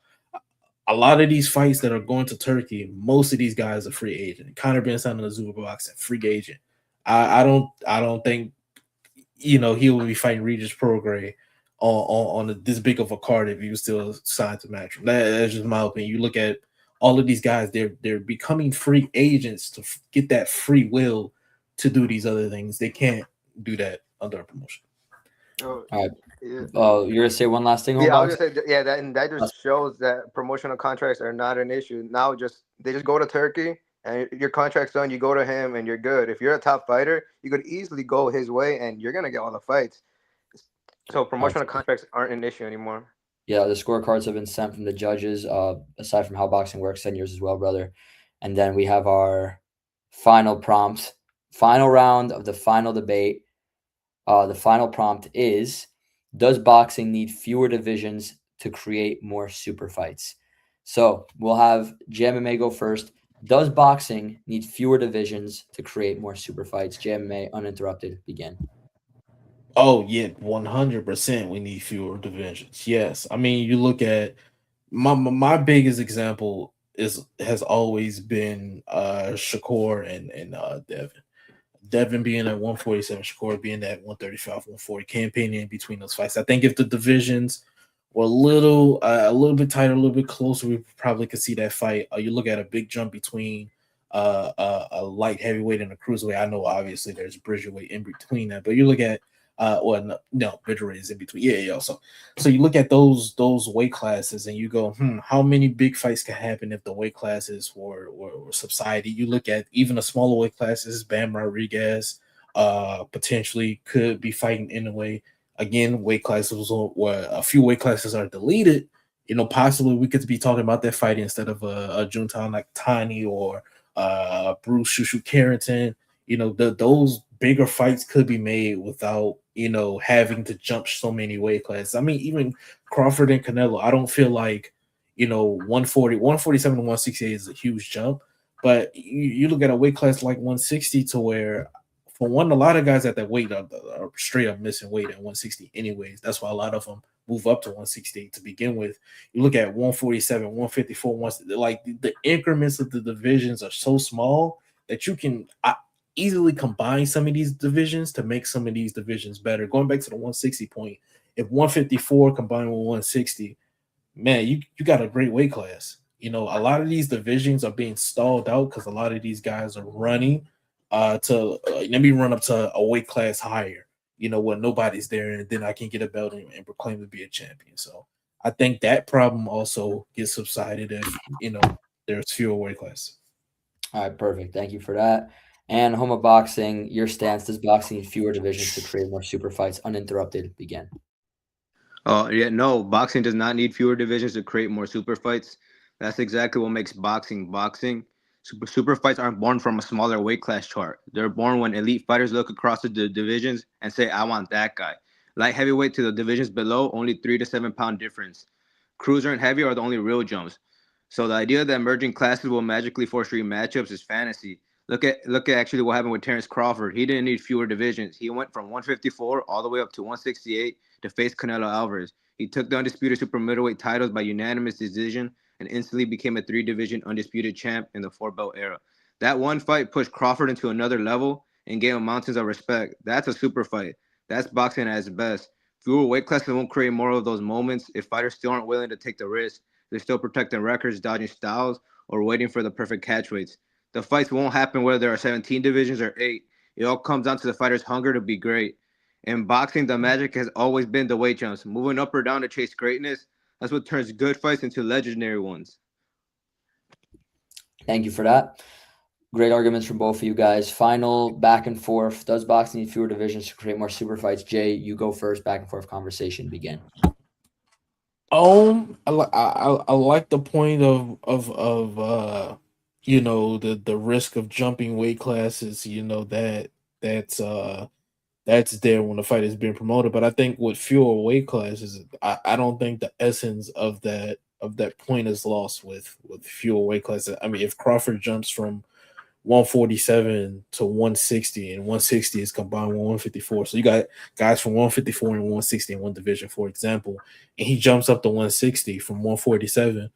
That's still that's still a big fight. He doesn't have to go to 154 to do something and then jump up to 168. He can just go to 160. It's all within one weight class. So it really doesn't lose its essence, essentially. Again, my point of Bam Rodriguez and Inoue, some of those smaller divisions are combined. We that fight gets fast tracked. It still does not lose its essence in terms of how many weight classes jumps. I think a lot of people get caught up in, oh, he jumped 3-4 weight classes, and I mean it's all the same thing if weight classes are combined. That's what makes boxing boxing. We're seeing what Zuffa doing. They only have 8 divisions, and we're not seeing just super fights. The question is, does boxing need fewer weight classes to create more super fights?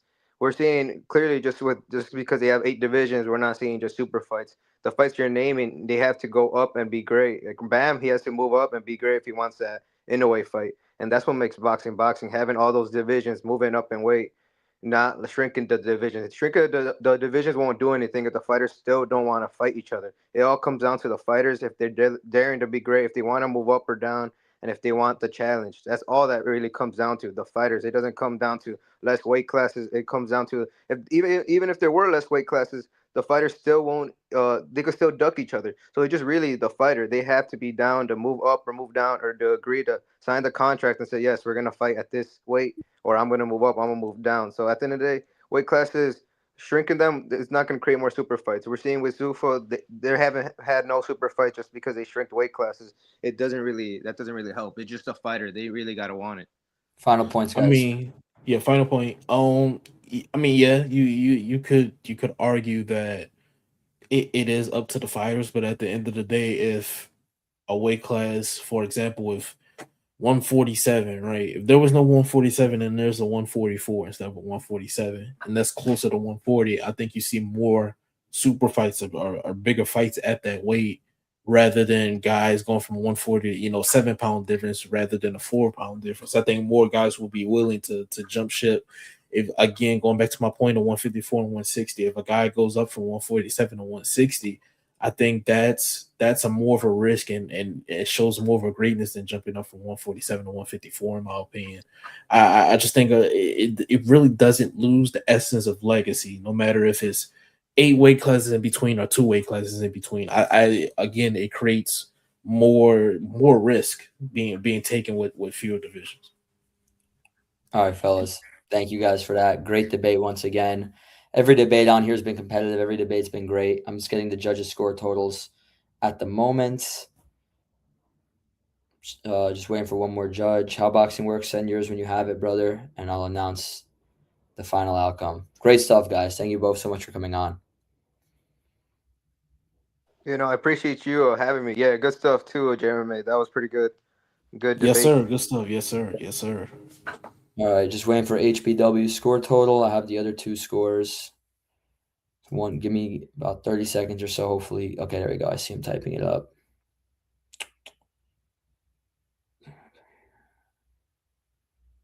Okay, we go to the score totals.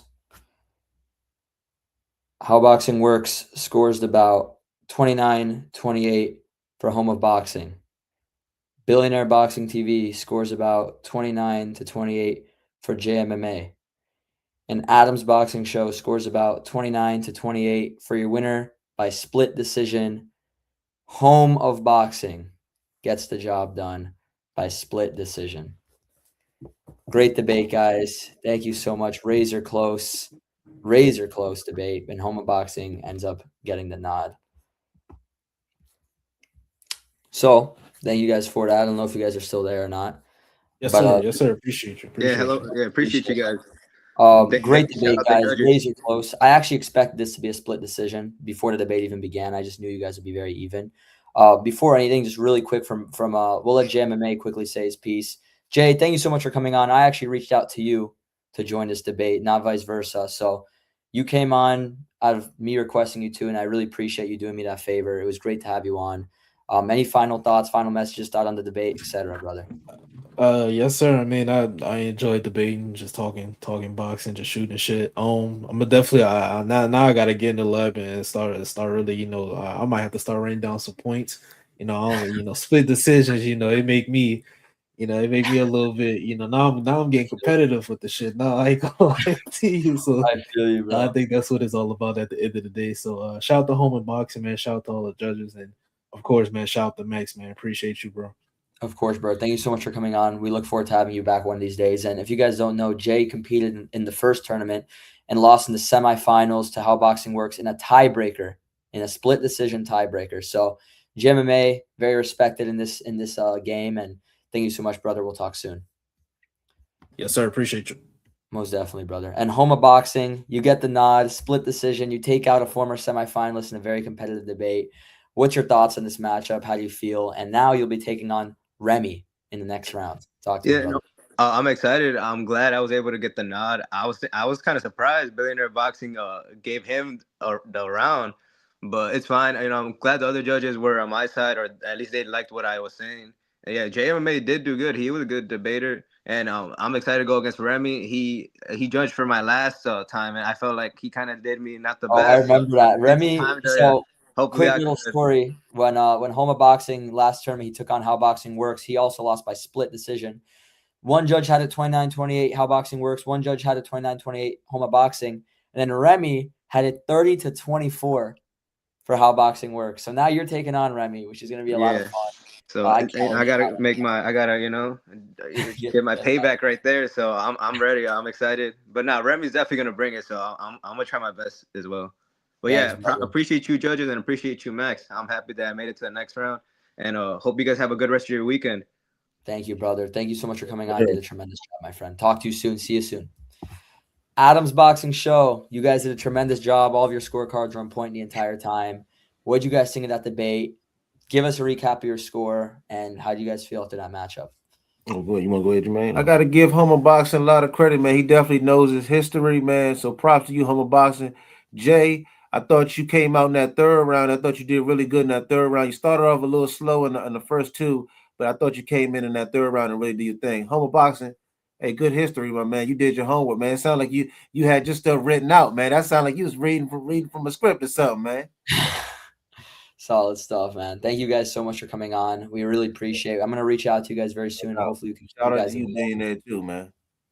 Yes, sir. Yeah, shout out to Billionaire. Shout out to all the contestants. Yeah, How Boxing Works, everybody, man. Remy, all the guys, man. That did, did appreciate you, Max, for letting us on. Yes, man. Sir. Shout out to Max. Most definitely, man. Most definitely. Can't wait to do these more. And we're really glad to have you guys with us. Much appreciated, guys. Thank you so much for giving us your 2 hours today. Yes, sir. Yes, sir. Thank you, guys. Have a good one. You too. Y'all too, man. And Billionaire Boxing TV, you actually had it for JMMA. Home of Boxing was a little thrown off by that. Just break down quickly your score total before we wrap up. No audio again? Man, the volume is out. Can you hear me? Yeah, we can hear you. All right, so look, I'm gonna just say what I gotta say. So I scored the fight for JMMA for a couple reasons. Great debate how boxing works. You came out and did your thing, bro. You were solid. I just wish that first round when you changed the narrative of the debate about the I wish you would expound a little bit on that a little bit more for me. So that's why I gave her first round to JMMA. The second round, I like how JMMA came out with the whole Terrence Crawford situation. I feel like those were good points, and I feel like he kind of did his thing in that round. But the third round, you dominated, bro. You handled your business. You came prepared, bro. I feel like you did your homework and you came prepared, and I can't wait to see you again. Thank you, Billions. Much appreciated, brother. We'll talk soon, and thank you for helping out once again, brother. For sure, man. This is BBTV. See you, brother. All right, guys. Thank you so much to everyone that tuned in. We're wrapping this debate up. We're wrapping this live up. 2 hours. We've got our matchups. It was a lot of fun. I cannot wait. And thank you to everyone that tuned in and competed and judged. I'll talk to you guys soon. We're probably going to have the semifinals next week, March 8th. Thanks for watching, guys. God bless, and I'll see you guys later.